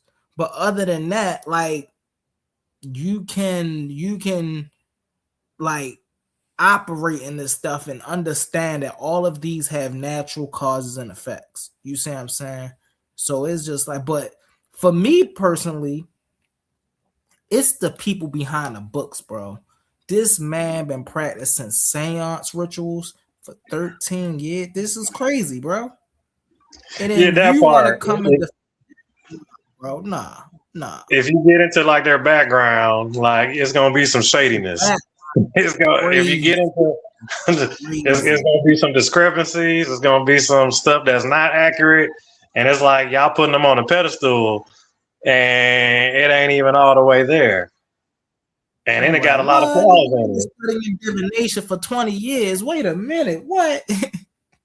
And that's what don't make sense. Like here you say, oh well, I channeled a book and I ain't doing none of myself. It wasn't me, it was the angels. But then you look at your background, and then you look at the book, and then you look at your background, and you like, well, the book matches your background. What they say, the light shined on his hand or something like that, and he felt the urge to start writing. Whatever little fairy tale they want to serve up, huh? Whatever. I'm kind of a realist. I just,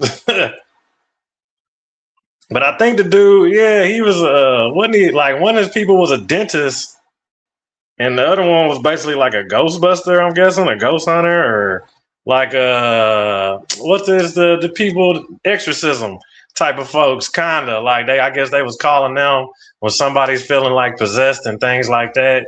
So they show up, you know what I mean, and do whatever they do. But man, I mean, they had that one case of the black girl that was possessed, right? Her family, they say that was based off a true story. I'm back. But that's another thing is when it comes to that stuff, it's like, so you telling us that ghosts talk to more white people than they do black people, or what? Like even with the aliens, it's like the aliens, they only pick up white people. They don't never grab nobody else. Like so, and then stuff like that, people don't understand. That's what I'm talking about the energy transfer, right? So we can see in nature. Watch, let me explain something, y'all. Watch this. We can see in nature where fungi, right, drops on an ant and literally zombify the ant just to spore and make more fungi. We can see this, right? So we see how parasites take over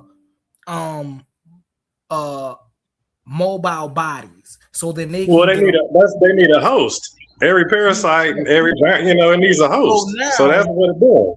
Why don't we think that energy can also operate like this? Now, what do I mean by that? I'm not speaking about anything supernatural and people possessing people. No. Right? But there's a thing such as influential energy. Right? So you're speaking like if somebody walks into the room kind of like angry or mad, people can kind of pick up like, keep going. I got to go ahead. But now imagine you ever heard the saying misery love company? Oh yeah. So this is how negativity, we call it energy and stuff like that, but this is how negativity forms and circulate. Right? One negative person come around another negative person talking negative. The other person is either going to do one or two things, right? They're even going to make the conversation stagnant because they're going to try to cheer up the person who's talking negative, and that's not going to go nowhere, so they're going to make the conversation. Or they're going to also start talking negative. Yeah, you're going to make a pity party. Influence you are. It's about how easy you are to influence or how influential you are.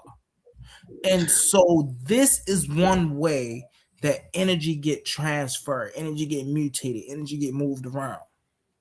So now watch this, right? Here you are doing some stuff that you ain't got no business doing, right? You playing with tarot cards, you playing with Ouija board, you doing all of this stuff, right? And you doing it with your friends. You ain't doing it by yourself, but you're doing it with your friends. And so now all your friends coming and telling you, oh man, this happened. I heard voices in my closet. I heard footsteps and da-da. I heard this. Now, when you go home the next day, or when you go home that day, I guarantee some out of the ordinary stuff gonna happen to you. And you're not even going to stop to think that, oh, maybe I had a squeaky floorboard before we was doing this. Or, oh, maybe like your mind is going to start to come up with irrational things to explain what's happening to you because that's the influence you're around. You're referring to like planting the seed of thought. And the seed of thought. I watch this all the time, bro. I watch people do tarot. If y'all ever, for the people in the comments that are into this type of stuff, right? Watch a new tarot reader come online on YouTube, right? She'll start doing tarot. She'll be happy. Oh, yes, y'all know sources telling me these messages. Da-da-da. A couple months in, she's talking about people deaths, negative energy. They read because they love you. She talking to people from beyond. A couple more months in, now she talking about I see spirits in my corner. I had to leave the tarot cards alone because people were hovering. She's falling into the influence. Channeling those little spirits, right? Invoking the spirits. All of that is, and y'all know what it's called? It's called transillusion. Transillusion. Go look that up, family. You can put yourself into a trance to make yourself believe something that is not even true. This is what happened when you don't realize something. I'll give an example, right? Easy example, right? You walk on your floorboards, right? And you've been walking on your floorboards for so long, you don't even realize they make it squeak. You go out, you watch a scary movie, you come back to the house, you walk on your floorboards. The floorboards squeak, and you, who there? Who am I? This is what happens, bro. They done heard a squeak, huh? They think it's a demon behind them. Exactly. It's crazy stuff like that. Bro, you know what we used to do when I was younger? When I was younger, and I was in my Christian days when I was younger, I would cuss everywhere but in front of a church. You know why? Because I heard that God can hear you if you cussing in front of his house. Now, I'm young at this point, so I wasn't logically thinking clearly. But now I think about that, it always takes me back to why did I never think that God could hear, if God was there, God could hear me anywhere else if God is omnipotent. Why just in front of a church do I think God could hear me? God's house. What is God's house? Like, it ain't the church. Stuff like that, man. That is just like, bro, how, bro? How? They do a lot, man, to turn off your logic, turn off your comprehension, and it just makes you blind to a lot of stuff. And then the mind is so influential. You know what I'm saying? It don't take much to get influential. You can hypnotize folks. There's many ways. Even the word grammar, spelling. Spelling is casting spells. Grammar. Real quick, I apologize for cutting your wisdom, but you touching on something deep here, Silky. People touch on psychology for the better, but I tell people you ain't got to be a specialist in none of this stuff. If you interested in it, just learn a little, But in things such as psychology and physics and and chemistry, people touch on a basis and they be like, oh yeah, this is cool. Psychology, when you touch on psychology, right, there's something called subjective reasoning, right? Whereas though you are suggestive reasoning, my apologies, whereas though you get to control a person by literally making statements of suggestions. This is actually a dating technique. Yeah, I definitely feel what you're saying. They did not to, like, actually went to college for psychology and sociology, but the even furthermore, like, it's almost a double play. Because if let's just say I go to a psychiatrist right now, I go to the therapist and I go to the psych doctor and go telling them all this stuff, I could be lying. I cannot, and then they're trying to diagnose me off of the lies that I'm telling them. Facts. Crazy. So that's how it gets that's how it falls into the a little bit of the pseudo side, is because, like I said, you don't know their lifestyle, you don't know what they're dealing with at home, their home environment. You literally dealing with this person for an hour, 30-minute session. Right. And they came in here and told you whatever, and you just try to get them rebuttal and try to give some feedback on it. Yeah, you getting paid regardless. It's just like teachers, bro. When you get to high school, the craziest thing. I was in middle school. My teacher told me, I was doing my work one day, and she was like, you better get it right now, because in high school, your teachers ain't going to be on you like this. I'm sitting, I ain't paying her no mind.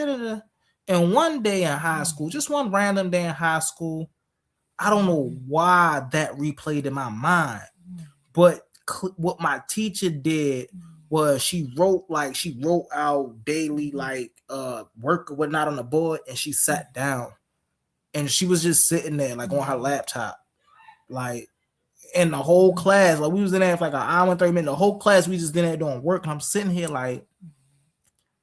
yo, my middle school teacher was right. Teachers in high school really don't teach like teachers in middle school. And so because they restricted by they got to get people passing. They got principals on top of them. They got test scores that they dealing with, quotas. They might be trying to get less students in their class or get an extra teacher helper. It's a lot that they be having to deal with. Yeah, no, that's a fact. That's just life, man. And this be the thing about when we all get up here and we give our little philosophies about what life is, man.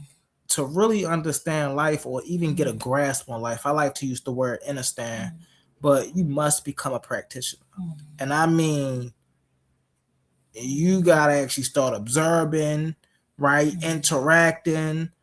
Every interaction is a testifiable experiment. You got to start knowing people, learning people, sitting back, listening. All of this is experiential and experimental to life. But then the 90% of us just go out here and we just go with the motion. We don't even think. Not consciously. We just go with the motion. Oh, I got to get up today. I got to go to work. I got to come home. I got to do this. Just going with the motion. But when you actually stop, for an example, I went. They stuck in a cycle. I went to the little shop earlier, and I was looking around me, and I was just looking at people were looking like zombies outside today. Just no, they all just looked depressed. They all just looked like life was passing them by, and they're just focused on where they're going. They didn't stand. And here I am walking down the street, looking at the trees, looking at the clouds, appreciating the grass. And I'm just looking at people, and they just do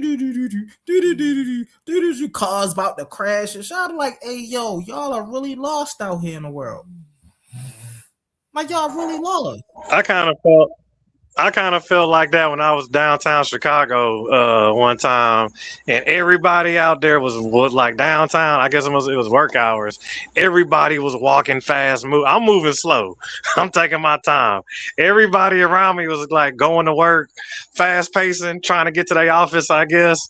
You know, I mean, now, yeah, of course, things got to get taken care of. We got things, you know what I'm saying? You got to jump on it, move with a purpose. I understand all that. But it's like, dang, so every day y'all get up and y'all hauling ass downtown, like walking around, catching trains, trying to get to y'all offices and get to y'all jobs. I'm like, yeah, they damn near was running. I was just moving slow, but it just messed me up because I was like, everybody around me was moving fast except me.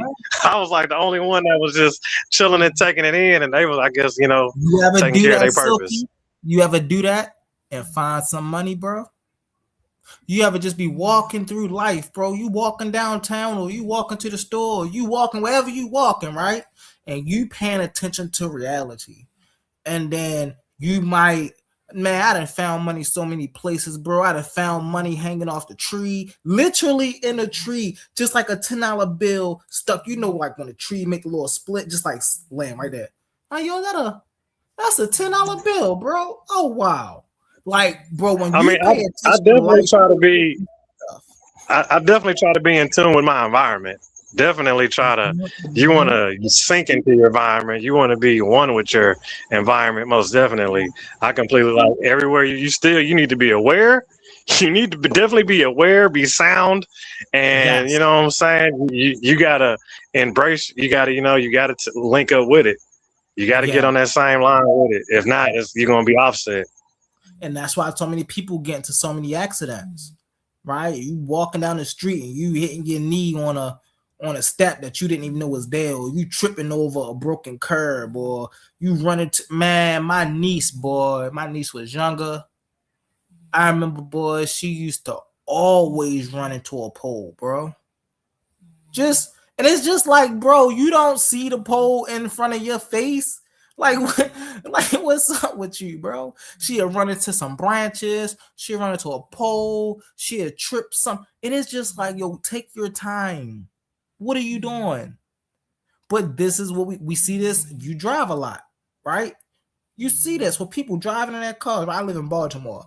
People in Baltimore drive crazy. And I mean crazy. And so when you drive, everybody driving just like Silky said, everybody driving like they got somewhere to go. Right, but then before you know it, 3 people done crashed up here, 4 people done crashed down there. You got an accident behind you, and now you stuck in traffic because everybody want to be the first to get somewhere. And so it's like, man, this is why the word on the street is you don't drive for yourself, you drive for everybody else. Well, that's because we stuck in the rat race, you know, and people, everybody trying to climb to the top. Everybody want to be king of the hill. Everybody want to get their piece of the pie, you know, and everybody tired of the crumbs. Some of them want the whole pie. So, you know what I mean? It's just, it's a lot that can go into it, man. Yeah, you know what I'm saying? Mm-hmm. I just try to walk the path of the righteous man. What's up, Brody? I see you down there in the comments. What it do, bro?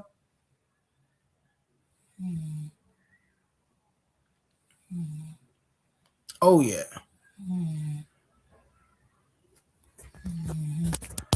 And that's, man, listen, that's what it's all about, living life. And we gotta understand that a lot of us that are out here doing this work have to understand that, yo, there's no handbook to life, bro. No handbook at all. That part. We out here, our ancestors had to make do with the best they had. Our immediate, family members, if I could say, have to do with the best they had. We got to do with the best we got. Our offspring will have to do with the best with what they got. All we can do is admit the best part of what we gathered from life. You see what I'm saying? And then allow them to take that as far as they want to take it, you know. And then, not to mention, you kind of you want to take life by the reins. You want to have a good grip on life. You know, you do life. You don't let life do you. Don't let life do you. That's a fact. Don't let life do you. You need to be doing life and stuff like that. I try to tell a lot of I try to keep it a positive, keep it on a high note. Yeah. You know what I'm saying? Like I literally, like I said, I'll be saving a lot. Like I'll be doing so much stuff, but I try to even be a philanthropist. I do more philanthropy work than anything. Yeah, keep that up. Keep grinding, keep working. Cause that's what I do. Like I tell people like, what do you really do, huh? Yeah, I build community, bro. I bring people together, allow us to have a good time, talk, laugh, have conversation. You see what I'm saying? Keep the energy, keep the vibes high, right? And I want to talk about that. We was talking about naturalism earlier, right? And so when people hear me say things like vibrations or the energy, I want y'all to understand that this is a very natural thing. Everything in existence vibrate. Everything, right? Every environment, like Silky was saying, right, have a resonance to it. You can go into an environment and you can tell it right off the bat whether you belong or not. You see what I'm saying? And when we tune into this, it's not super. We could call it metaphysical, but we can't call it supernatural. It's almost on a relativity tip. It's frequency, bro. It's science. It's a lot of frequency. Mm-hmm. Hold on one second. It's frequency. And then we got you, Jay Snake. I was just saying, it's a lot of relativity and like it's cause and effect. You know what I'm saying? It's two things. You know, it's cause and effect. Your results. Yeah. You know what I mean? And all those work in conjunction. They all work together. They're hand in hand. You can't have one without the other. You need one to do this. You need this to do that. So, and then that's going to give you this. It's all it's connected. Exactly. Go ahead, Jay Snakes. Oh, I was saying, when you said everything vibrates, I was saying that's a fact, and I was saying that another way to look at it is that everything has its own frequency, so everything moves and everything makes a sound as it moves, no matter what environment it is. You know what I'm saying? You can always record and find out somebody's frequency. That nigga, when you're getting investigated by the feds, that's how they know it's you, nigga, by your voice frequency. It can't be fake. That's a fact right there, bro. No, that's a fact, and that's why there's a couple hard questions, right? Philosophical questions that people really stumble up on, and one of them is if a tree falls in the forest and nobody's around to hear it, does it make a sound? And the clear answer to that is yes, it makes a sound. The very fact that it is falling, it is creating sound waves. There's nobody around to hear the sound waves or pick up the sound waves, but that doesn't mean the sound waves isn't there. Yeah, and those sound waves affect the environment around it, even if no one hears it. Exactly. And all of this is natural. We could talk about all of this stuff, right? And I love these conversations. I appreciate y'all for these conversations. But the main point, and I want to keep bringing this up because once again, people really misrepresent things, right?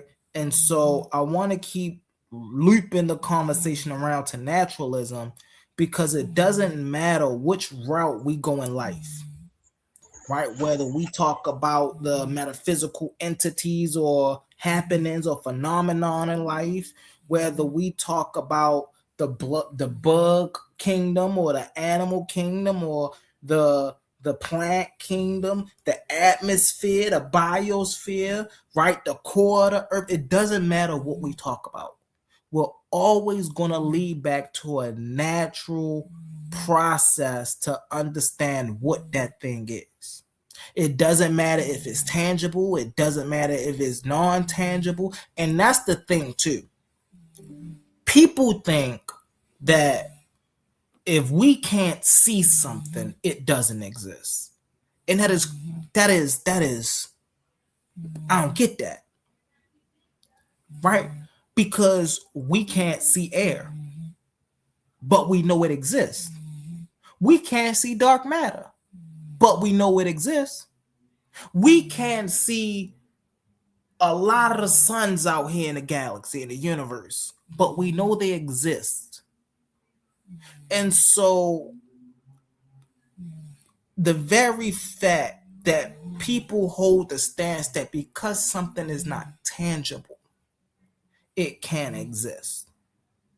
And I'm like, what?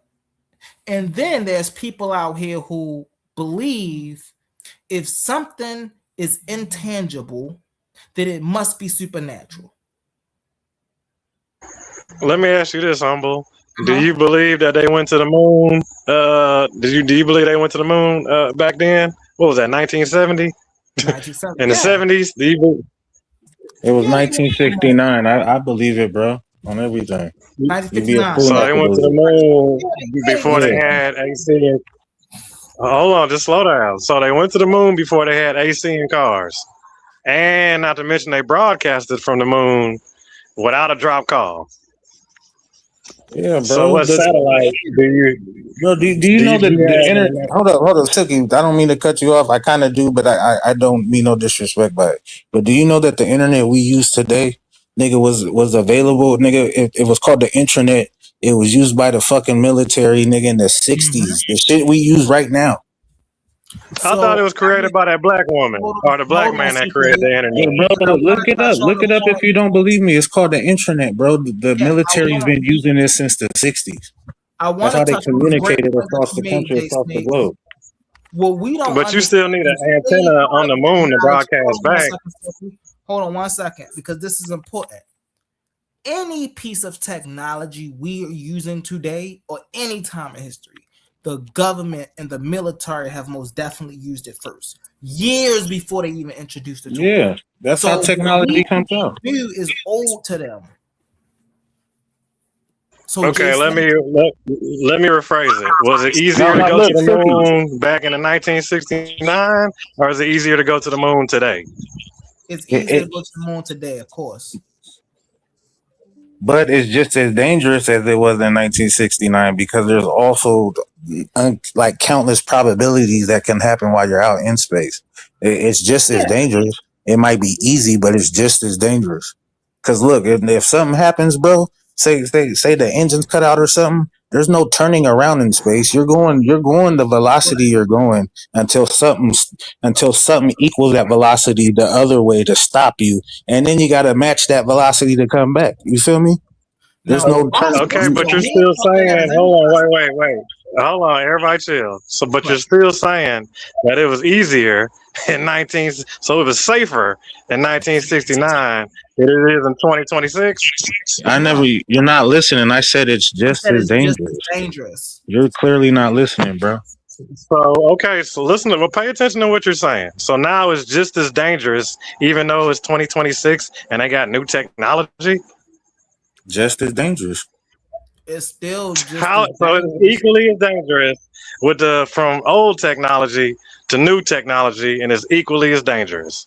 Yeah, you're rolling the dice every time you go out into space, bro. It's a hostile environment. Really fast, if I may. One reason is still just as dangerous, right? Is because there's no instant transport for here. So say if Elon Musk was sending pilots to Mars, right?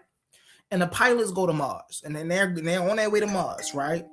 And something happens, right? They got a side breach or something. There's no instant transmission from here to where they are fast. He sees what I'm saying. He gets what I'm saying. You see what I'm saying? So it's very dangerous. So hold on. Okay, but so by your own logic and words, you're talking about instant transmission, as in a distress call. So you're saying, no, he's saying that as a rescue team, bro. A rescue team coming to get you. Let me land my plane. So in 1969, they was able to get a transmission out better than they can get out in 2026. No one said that, bro. You're saying shit and then saying we said it. This is coming out of your head. Own logic against you. I'm using your own words against you. You're saying you said it's harmful, right? In 2026, it's more scary. It's more dangerous, or it's equally as dangerous. Do you want to say equally, even though we got more technology? Like we're supposed to be more advanced from 1969, right? You clearly don't get the concept of space. Okay, let me ask you this, bro. Do you know how long it takes to get to Mars? How Do you long does know it how take? long? Do you know how I long don't know it how takes? long. It takes at the current speed and technology that we have. It takes 9 months to get to Mars, bro. So say during that 9 month trip, nigga, something happens on the 6th month. Boom, you got to make a call back to Earth, nigga. It takes at least 6 months to get to where you made the call at, but you're still traveling. You feel me? That's what I'm saying. You're not getting the Okay, concept, bro. but they also talk about the what is it, the Van Allen belt, right? That's the hot ring that they say we can't even go out there, otherwise everything's is gonna get burned up. What they say, right? But No. still, you're saying that is so in 19, like I said, you're comparing 1969 to 2026, and you're saying it's going to be as harmful. Like they ain't worked the kinks out since 1969. You compared it to that. You're the one I'm doing just this, bro. using logic. I'm just trying to No, make it, you're not trying to using see no one's logic how but you're your own, bro. saying You don't it's understand my easy. logic. You're saying it's easy. It's harmful, right? You're saying it was all about the rescue. Okay, great. So was it easier to rescue in 1969 than it is in 2026? Nope, it's just as hard. Like y'all aren't really saying nothing if you're talking about a rescue. Like No, but see, you're not You're understanding. not saying that. You don't You're not. understand what we're saying, bro. What? And the reason Listen, is listen. What you say sometimes shows how little you know. that's a So fact. sometimes it's better to just ask questions and don't be like you know everything and you don't know what the fuck you're talking about. Because we can kind of tell, bro, with your answers. Yeah, no, that's so a you fact. I was so just once about to say that. again, Hold on, you're Silky. gonna Hold on 1 second because I want to clear this up. That's a fact what Jay Snake said because when we don't got to be experts at this stuff, but just when you study the vastness of space, right? And you understand that even if you travel to the speed of light, it still take you time to get where you're going to go. That's how vast space is. So if you're stuck somewhere, right, and you need immediate help, right, it's still just as dangerous to be stuck out there now as it was in 1950 Thank because you, it bro. Thank takes you for time. articulating it that way. to say that they was on the moon before they had air conditioning in cars is a little absurd. And then to say you broadcasted from the moon without no glitching, perfect call, perfect vocals and all that, and then you don't even get cell phones till a buku amount of years later, and you still thinking that they went out there, huh? So if you see a shadow at night in your closet, is that the boogeyman, Silky D? And they brought you some moon rocks, right? So you got your moon rocks, and you did what with your moon rocks? Oh, you found some bacteria. Okay. Is that it? So you did all this to go out there and just bring back some rocks. And we haven't got what did you get learn from your moon rocks, Jay? Humble? Since y'all are so into this space travel and going out of space, what'd you learn from the moon rocks? Tell me that. What is the big moon rock mystery that they gave you? So what you learned from the moon, so what you learned from the so what is publicly known about the terrain on the moon is that unlike rocks we have here, the rocks on the moon are hollow. And so when they landed, the one thing they found out was the moon rang like a bell, basically. And so they were able to do certain experiments on the moon to not only test the surface, right, but also the interior. So they Yeah, they did also seismic with tests. the rocks, with the They're called seismic. rocks themselves. What we also know is the microbes that is stuck within the terrain. So they have little microbes, they have little crystallines of hydrogen, which turned into hydrogen on the way back. And it's so interesting because this is how they know that on certain parts of the moon there used to be water. Man, you learn so much from the moon, bro. Okay, funny you brought up water. Let me ask King J this. Jay, can you tell me how much of the ocean they studied? Jay Snake, can you tell me how much? Where King J is? Well, whatever, humble. Can you tell me how much of the ocean has been explored? How much of the ocean has been explored? I'll say probably 1 to 5%, if that. So just use your logic, use your head now. Yeah, so they're telling you they've only studied 1 to 5% of the ocean, and why have they only studied that percentage of it? I just looked down at the comments. Hold, let me put this up here because I did not read this until just now. That's so funny. Said 5% of the ocean. I just guessed that. That's so funny. But what you say? So they've only studied 5% of the ocean, and the biggest thing, you know why it's at 5%? Because they struggle on getting down there. Just dealing with the pressures of being in the ocean is severe. It's like it ain't nothing pretty, it ain't nothing nice. Hence why they are using robots and things like that to go down there. So you're saying so just pay attention what they're telling you. So you're saying they're better off studying Mars, the moon, and they barely studied what's here on the planet? What we could supposedly get access to is that they can't get access to down there because of the pressures. Right. When you're down there, it's like that's the thing, right? The higher you go, the less pressure you have. The lower you go, the more pressure you have. So when it comes to traveling and reaching places because of the pressure, right? Our rocket ships are not meant to travel in water, right? They're meant to travel through what do we want to call it? The aerosphere, right? They're meant to travel in the air. Now, if you throw one of them in the ocean, I'm pretty sure by I say 150 feet down, maybe even a little lower than that, 200-300 feet down, they're gonna implode, right? You seen what happened to that submarine down there? Them rich people wanted to get on that submarine and thought it was cool. He made it out of carbon fiber. It was made out of carbon, which is absurd, but still, the pressures down there is like they say it's like an expedition on every inch of your body, like pressing down on you is the pressures that is down there. But the reason that they're not they've only studied 5% of it is because it's too extreme for them to study.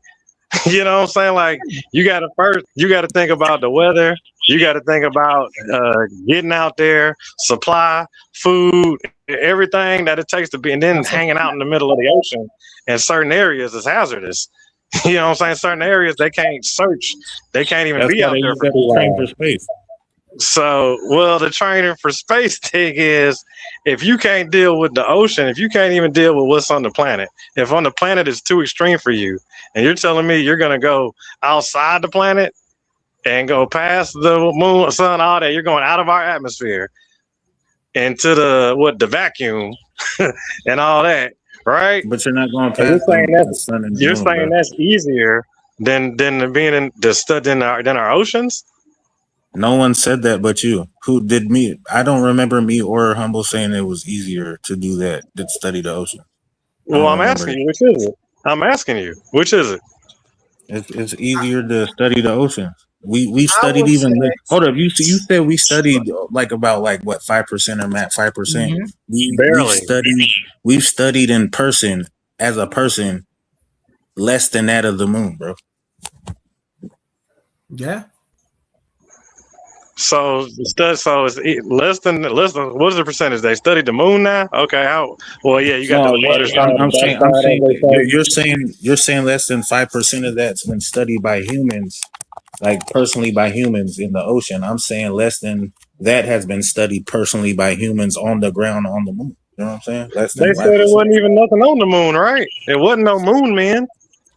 It wasn't nothing on the moon that they found, right? What does that got to do with studying it? With being there? You keep Well, bringing you up shit study no one says, something. bro. You're studying That's something that stupid, bro. wasn't That's even kind of nothing dumb there. to keep bringing up shit no one says and then saying we said it. That's kind of Well, weird. no, I'm just using your own logic against you when you're having You issues keep with it. I'm saying just that, bro. exposing it. You don't even understand my logic, so how can you use it against me? That Oh, makes Snap, even less what's up? sense. What's up? You're Hey, yo, bro, saying you the know risk I'm of proud of you, going bro. to the moon. What's You up, stood man? on the risk of going to the moon. I used the risk of the ocean I'm to not even equate on. with Hold up, that. hold up. How am I on the risk of it when I'm telling you the percentages that haven't even been studied yet? See what I'm saying? You still putting words. You projecting, bro. That don't work with me. What exactly are you studying out there? Y'all using telescopes, right? Y'all ain't flying out there. It ain't like y'all got round trips going over there. Wait. The James Webb Telescope is most definitely out there. Yeah, it's been traveling. What's that? 30 years, 20 years? How long that one been going out? Nigga, And it's supposed to be. it just got out there 2-3 years ago, bro. I was about Stop to it. say You It don't know finally what you're made it talking Telescope about. to, just to, got to out the You don't area. know what you're talking about, Silky. Stop it, bro. That's what I'm saying. Sometimes what you say shows how little you know, bro. So you sent the telescope, but you're not sending people. No robot, What about the nothing. So you got your what still about the frame pictures and you got your experience? calculations, and it told you what? It was a black hole out there. The sun, something's radiating energy. It told you that, right? You think And that's all the that's your James big. Webb Telescope tell you? You say, huh? You think that's all they did? And I was just trying to figure that out, Roy Chess. That's so funny. They sent the dog and Sputnik. That's some funny stuff. I was just trying to figure that out. Yeah. What about the Luciferian telescope that they got on Earth? It's a telescope called Lucifer, Yeah, and that's it's the crazy. most. No, that's true, and I think it's the Vatican's telescope, if I'm not mistaken, bro. I think you're absolutely right. I think it's the Vatican's telescope. Well, It's you the know how most they gonna powerful try to flip it telescope. around and say, Lucifer was the light bearer, he was the bringer of knowledge, and this is, how they gonna try to flip it. But you got to understand too as well is that the Vatican holds our secret, our ancient text. That's how they develop dogma. They use our um, system of of not religion but spirituality, and then Yeah, put it into religion and weaponize. So yeah, what the brother said about the oceans, it's only 5 to 8% of the ocean that's been charted. Only thing that the Mariana Trench is what the so-called deepest, but it's deeper oceans than that because um, if you all look up that a scientist he had discovered that up under one of the parts of the deepest parts of the ocean, it was a It goes deeper. it was a river up under. I was just that's a fact. Do y'all know that that's crazy, bro? Now that right there, that's a new level of crazy. The ocean got rivers. That's crazy, bro. But then Yeah, that's what they say. It's different type of water. They're called currents. That's what currents are. Currents are rivers of water that's either a different temperature or going a different direction. Yeah. But this is at the depth of this is not dividing seawater from fresh bull shark taking a depth to She was referring to pockets of water, I believe.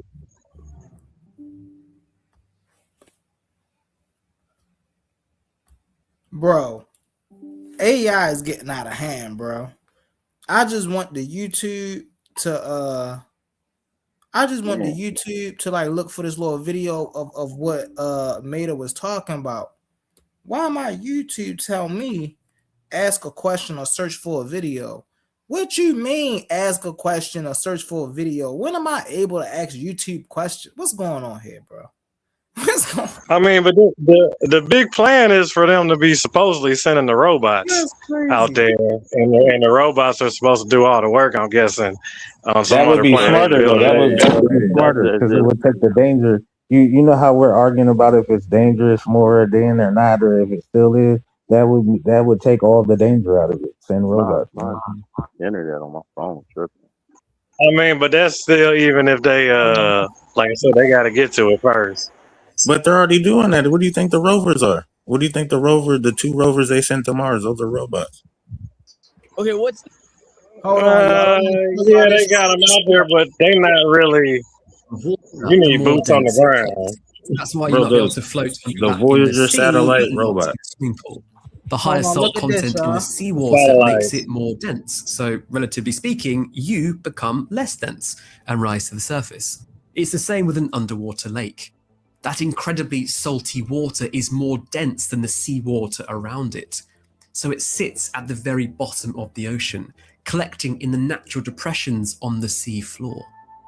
In fact, the water here is so salty and so dense that a submersible literally bounces off the surface like a trampoline. Theoretically, if you were able to breathe and survive the pressure down there, the surface of the lake would feel like a giant waterbed. Scientists call these underwater lakes brine pools, and they can stretch up to 20 kilometers in length, forming majestic lakes, rivers, and even underwater waterfalls. But even more curiously, they can reach hundreds of meters in depth. Did he say underwater waterfalls, bro? Oh, there's one. I think it's in Africa. Man, I wish I could share it. There's a underwater waterfall you can see from like the air and shit. They give tours. That shit looks dope. It looks fake and shit. Crazy. Do you know how much stuff is on the bottom of the ocean that they can't even pull up? Now watch this. Here's the thing about this, right? They can't even engineer stuff to go down to the ocean and collect stuff, but they're supposed they can leave the planet. This is important. So people will hear this, right? And they'd be like, look, y'all, it's places under the water that defy logic and defy physics. But they wouldn't actually take the time out to actually study the denseness and the saltiness, right? The reason this water is able to stick down there. They wouldn't be able to do that. That's crazy. But that's crazy, bro. That I just wanted to show y'all. That salt play a big factor. You know what's even crazier? That they never put a drone or a sub down there to go into those waters. Yeah, it says submergence bounce off of it like a bubble. So they can't put anything down there. Every time they try to submerge something down there, it pop back up. So okay, so we go to the saying as above, so below. Do you think that we have the technology to break through the firmament? But yet still we don't have the technology to map out the sea and the ocean. Makes sense. You mean the atmosphere? I mean, what firmament? Well, I mean, I was about to say the firmament and the bottom of the ocean are two different things. You see what I'm saying? No, that's not in and that's what we're talking about. James Webb Telescope. Now we have telescopes in space, right? That's far. They not close to us or orbiting around anywhere close to. They are out in space, right? Man, they doing that from here. They doing that from the ground, bro. And they wrap them in aluminum foil. They doing what from the ground? I think that is because how come they can't do that in the ocean? But they can't do what in the ocean? Why would they need a telescope in the ocean? Why would they need a motherfucking telescope in the ocean, my nigga? They never mapped out. It's only 8. I'm talking about the most I would say 8% of the oceans that's been mapped. Do you know the Earth is like what 85% water? But 70 then at the at same best. 70 at best. Tell you how big of a gap they messing with, and even Antarctica, they ain't studying much of uh, that. Like they still trying to. and they but then if you go into the biblical text, it say God separated what the waters and the firmament from each other, as if we can go back to the saying of as above, so below. You And the know, Bible it's also so much talks about pressure. talking donkeys and snakes, and there's really none of those. I Yeah. mean, I haven't seen one. I mean, I'm Jay Snake. I guess you could say I'm a talking snake, but I ain't seen a Look talking at this. donkey. You This feel is me? views and Live in a images from the world. James Webb telescope, bro. This, like, how are we saying that this isn't real? Right. Like, nigga, when you look up to the sky, you see that at night. Like, you know what I'm saying? Like, how is So, that not real? so all those They've given you stars, fake images before. man, all those stars, all those stars around that telescope, and they not bumped into now one of them. Come What do you Those on, are. man. mean? What do you mean it didn't Oh bump into? no, he didn't just I'm do. talking about. Hold up, bro. How, Time how would out. it how would it bump into the stars? Let's stop right here. Let's stop. Let's No, stop he's for a Well, saying second. they didn't have telescopes back in the Hold Kemet. on. They didn't have no telescopes, Hold but they on one knew about second. all the Hold on, Silky stars. D. Hold on one second, Silky D. yeah. So these here, right? What you're seeing, That's either a what supernova you're or a nebula. what you're seeing is the light, number one. So you're not even seeing the star as it is. You're seeing the light from the star, right? That's number one. But number And then it's two, thousands of do years you later, right? know? Hold on one second. Do you know how far away these stars are? They're not just right there. The telescope ain't just zooming in and turning around and just passing through no stars. That's not how this works. No, these stars are light years away, thousands and millions of light years away. You just see the light from them because they're so bright. Man, Look at this, and I that's ain't even all. got I would say that's all.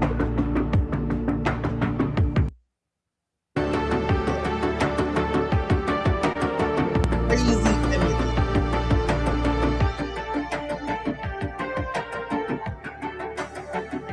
Now, do anybody know why these are called the pillars of creation?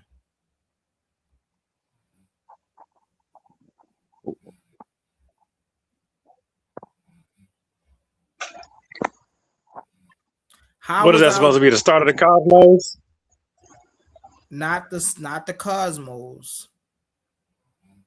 That's Why? Because those stars being born in them.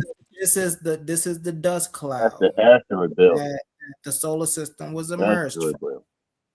Yeah. That right. That's not a picture. That's not No, what the I pillars. paused it. Yeah, I was about to say that's not what they look like. They look like I three paused fingers it. pointing up and shit. They Yeah, look yeah, like three yeah. fingers and They shit. zooming into it. They zooming into it. And they Okay, also okay, looking at okay. this from a different lens too. This is not in infrared. This is a different type of lens. So they're looking through the cloud. They actually allowed to look through the clouds. Mind you, when the other telescope was up there, it didn't have the power to look through these clouds. Now, this telescope has the power to look through the clouds. Yeah, the one before it was the Hubble. It seen some Hubble shit, but it ain't as good as the new one. Yeah, as a James Webb. Nah. So would you say that is life out there other than Earth? I mean, Yes. mathematically, it has to be if you go by possibilities and shit like that. But you know what I'm saying? Yeah. Like, I'm I don't not think just talking there's not proof single. of it. There's not absolute proof of it, but I think so. Like, it'd have to be a Well, impossibility for it not to be. well, here's the thing, right? It's proven that there's life out there. It's not us. It ain't lions, tigers, monkeys, giraffes, and shit like that. But there is microbial life out there. there is different. Well, how you know?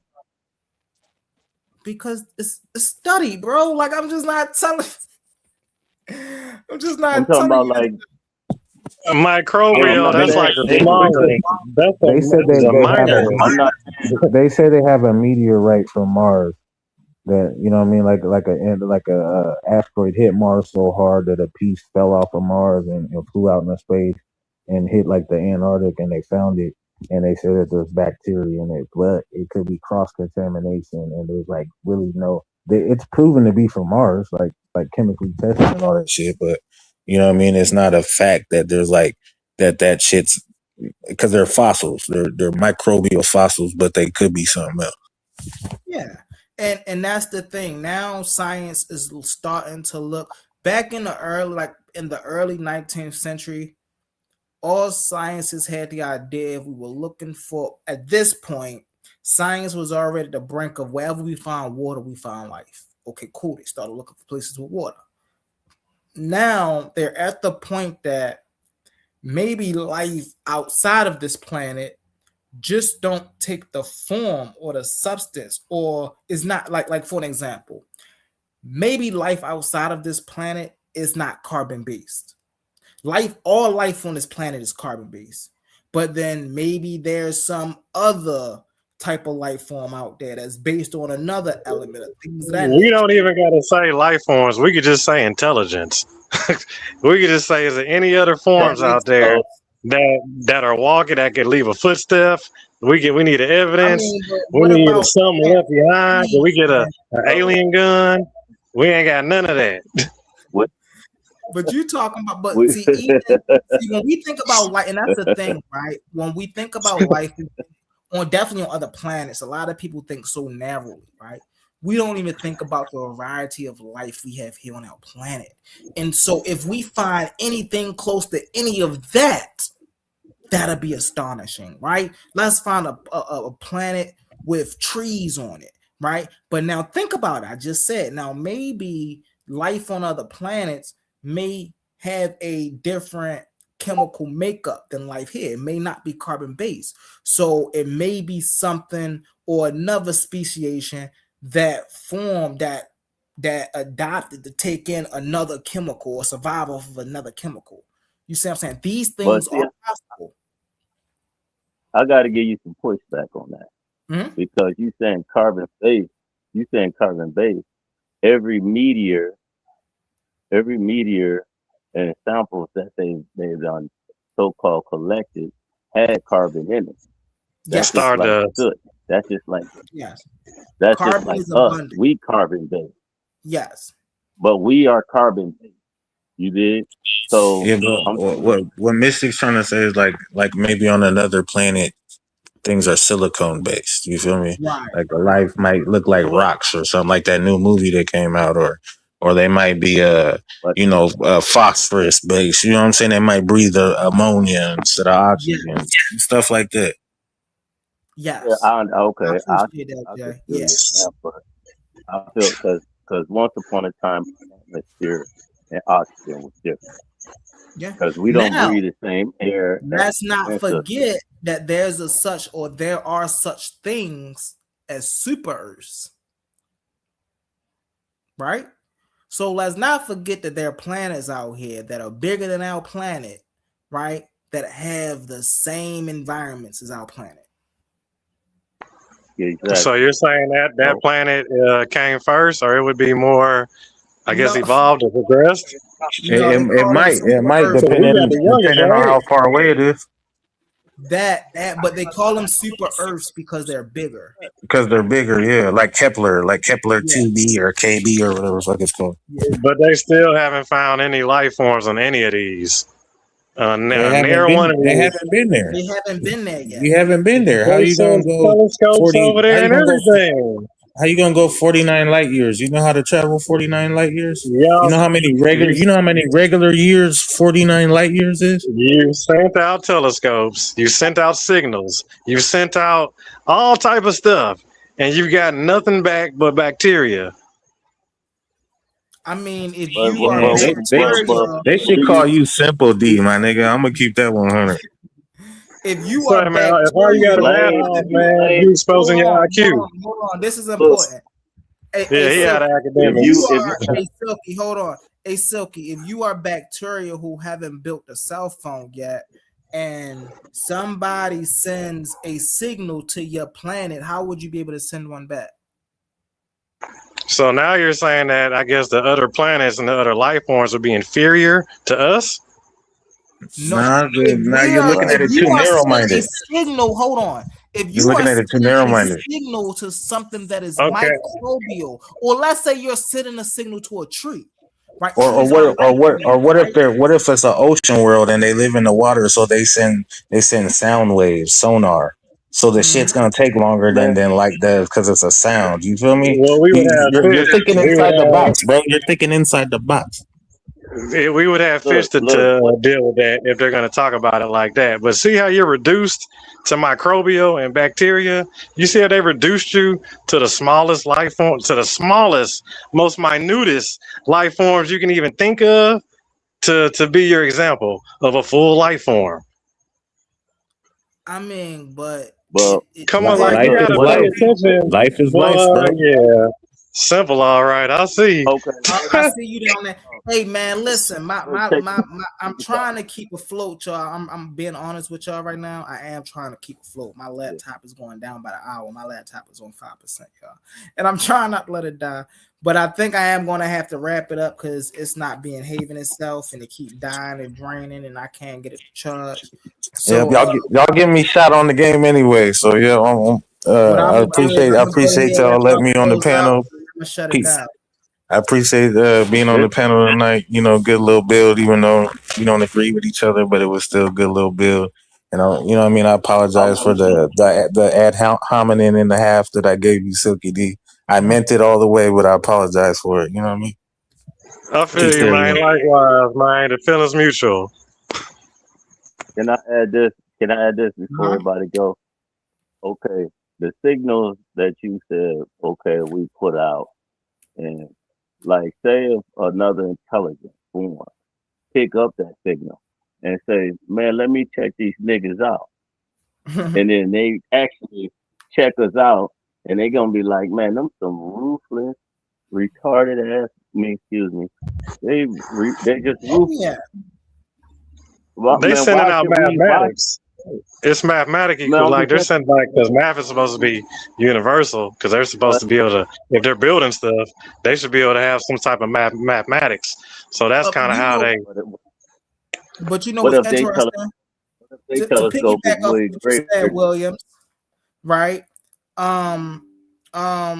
What's his name, man?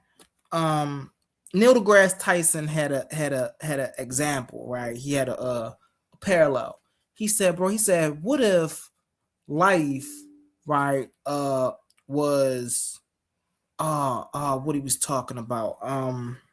Now you're getting into multi-universes. No. It goes into what Mater was saying, right? He said, what if life, right? What if there were aliens out here who were chlorophyll-based life, right? Which mean they were plants, they were greenery, and they came here and landed, right? He said, they'd think we're some of the most wicked people in the galaxy. They walk around, they looking at us munching on lettuce and spinach and carrots, and they like, what type of things are these? They holler, I'm telling y'all. Man, first thing these white folks gonna do is try to dissect it. But if they show up though, they're supposed to show up with advanced weaponry. They're supposed to show up with advanced technology. They're supposed to show up with things we ain't never hovercraft, all that, manipulating gravity. They're supposed to show up with the advancement. What if they go up under cosmic law? That's fact. What if they go up under cosmic law? What if just so people take intelligence, right? And they stick that to technological advancements. That was a good point, Mr. Williams. What if they were a peaceful race? So they coming here as explorers. They not coming here to take nothing over. They want to see what we about. Intelligence comes in many forms. And we just murdering each other like right. You know what I'm saying? They looking at us like an ant farm. that commit genocide on each other. Like, Yeah. you know what I'm saying? Y'all wasting your time killing each other, and it's a whole galaxy out there. You know what? And that's why I sympathize with Neil deGrasse Tyson's point on aliens. If there are aliens, one or two things going to happen. If there are aliens and we find them first, then we have to be more intelligent than them when it comes to technological advancements. If there are aliens, right, and they're there and they haven't came down here to mess with us, then they're way more technologically and logically advanced than us, and they're not even wasting their time dealing with us. Because no, they're not wasting. But they're not wasting their time because of how treacherous and ruthless we is. Yeah, you know, that's just like we going like a white what you call it missionaries going to Africa to teach them how to what Jesus and everything is about. Facts. And then leave off with their land and things like that. Come on, man. Yeah. Go ahead. They're not gonna waste their time. They're not gonna waste their time with some treacherous, ruthless, cannibal, genocide people. Why? Yeah. I just like to look at it like this. Just remember, well, we would never have a rocket if it wasn't for the German scientists. If it wasn't for them going over there, getting them German scientists, we wouldn't have a rocket and we wouldn't have rockets. I mean, hey. But you see all of that on the walls of Kim. You see, yeah, they did have a few little spaceship looking, cockpit looking figures, and yeah, they got a good point. Yeah. You know, hey man, we gotta start closing out. I don't want my laptop to die on y'all, so we gotta start closing out, man. We're gonna start with Maida Williams. You got any last words, brother? Man, I appreciate the panel. Man, hey, it was a good build. It was respectful, and I like it. You know, we was everywhere, but on the same page, though. Exactly. You know, we hit every. I'm talking about. I don't think we left a topic untouched, and that's fine with me. You know what I'm saying? And I appreciate you, brothers, man. And man, next time, man, I'm here. You know, yeah, I'm most definitely. Come on through. You know, you always welcome. Come on through, Elder. I'm gonna support the channel, and you know, because I like it the way it's not pseudo, but it's thinking outside the box. Exactly. You know, and everybody throws pseudo out so loosely without even just taking the time just to think. You know. Mm-hmm. And I appreciate the build, and you know, I'm gonna land my plane with that. Most definitely, I appreciate you. Hey, I hope to see more of you, brother. I hope to see more of you. Go ahead, Silky D. Yeah, man, I already peace to the panel. You know, I'm talking about one love. Everybody hit the likes. Yeah, I had to throw a little something out there, man, to get some action on the table. You know what I'm saying? So had to give y'all a little pushback, man, just to get y'all going. But yeah, we good, man. Yeah, we touch all topics. You feel me? I'm well versed in many things. So but yeah, we got to think out the box. We can't take everything hook, line, and sinker, but you also got to take everything with a grain of salt. But you also want to hold everything to max scrutiny. So you know what I'm saying? Put on your thinking caps, man. Put on your thinking caps. Always a pleasure, humble man. I've been rooting for you for a while, man. Always a pleasure. No, I appreciate you, brother Silky. I appreciate you, and I'm gonna close this out, man. I wanna thank all the engagement in the comments. Roy Chess, shout out to brother A1. Shout out my man Jay Snakes came and joined us on the panel today. Dropped some information. You know, always appreciative. Babylon Dunn, my man, came up here as well. He ain't stay long, but I appreciate you. Y'all already know my man Cosmon came through. You should have came on the panel, Cosmon. That's what you should have did. You should have came up here on the panel. You listen, a man gotta work. So I appreciate you, man. Keep doing what you do, Cosmon, man. Take care of that family is yours, brother. Keep your head up. And you know, we got a manual in the building. I want to appreciate all of y'all. Today was a good show. I pretty much just came through, as y'all see. Hold on, let me turn my head. A student of naturalism, and I just wanted to share a little information about what naturalism was, just to give, you know, the family something, so they can something of substance, so they can go and take you know, some information and go research that, and you know, come back and sit down and let's have a conversation about it. You know, I want to appreciate my brother A1 once again. I want to give a special shout out to my brother Quantum Onlyism. My man was back here hitting the ones and twos. We was up here having some good conversation. And with that, family, I'm gonna hit this last commercial and we out of here. Let's pause the noise for a second, because if you're still here right now, you're already different. Not everyone gets this. Not everyone understands real debate, real scholarship, real intellectual smoke. But you do. This is Coliseum of Arguments. This is Titans Debate League. And what happens here doesn't survive on algorithms. It survives on the people who believe in it. When you support through Cash App, you're not just donating. You're fueling the arena. You're the reason we can bring in high-level guests. You're the reason we keep unbiased judges. You're the reason these debates stay sharp, fair, and uncompromised. This platform is built by thinkers, sustained by supporters, protected by the ones who know value when they see it.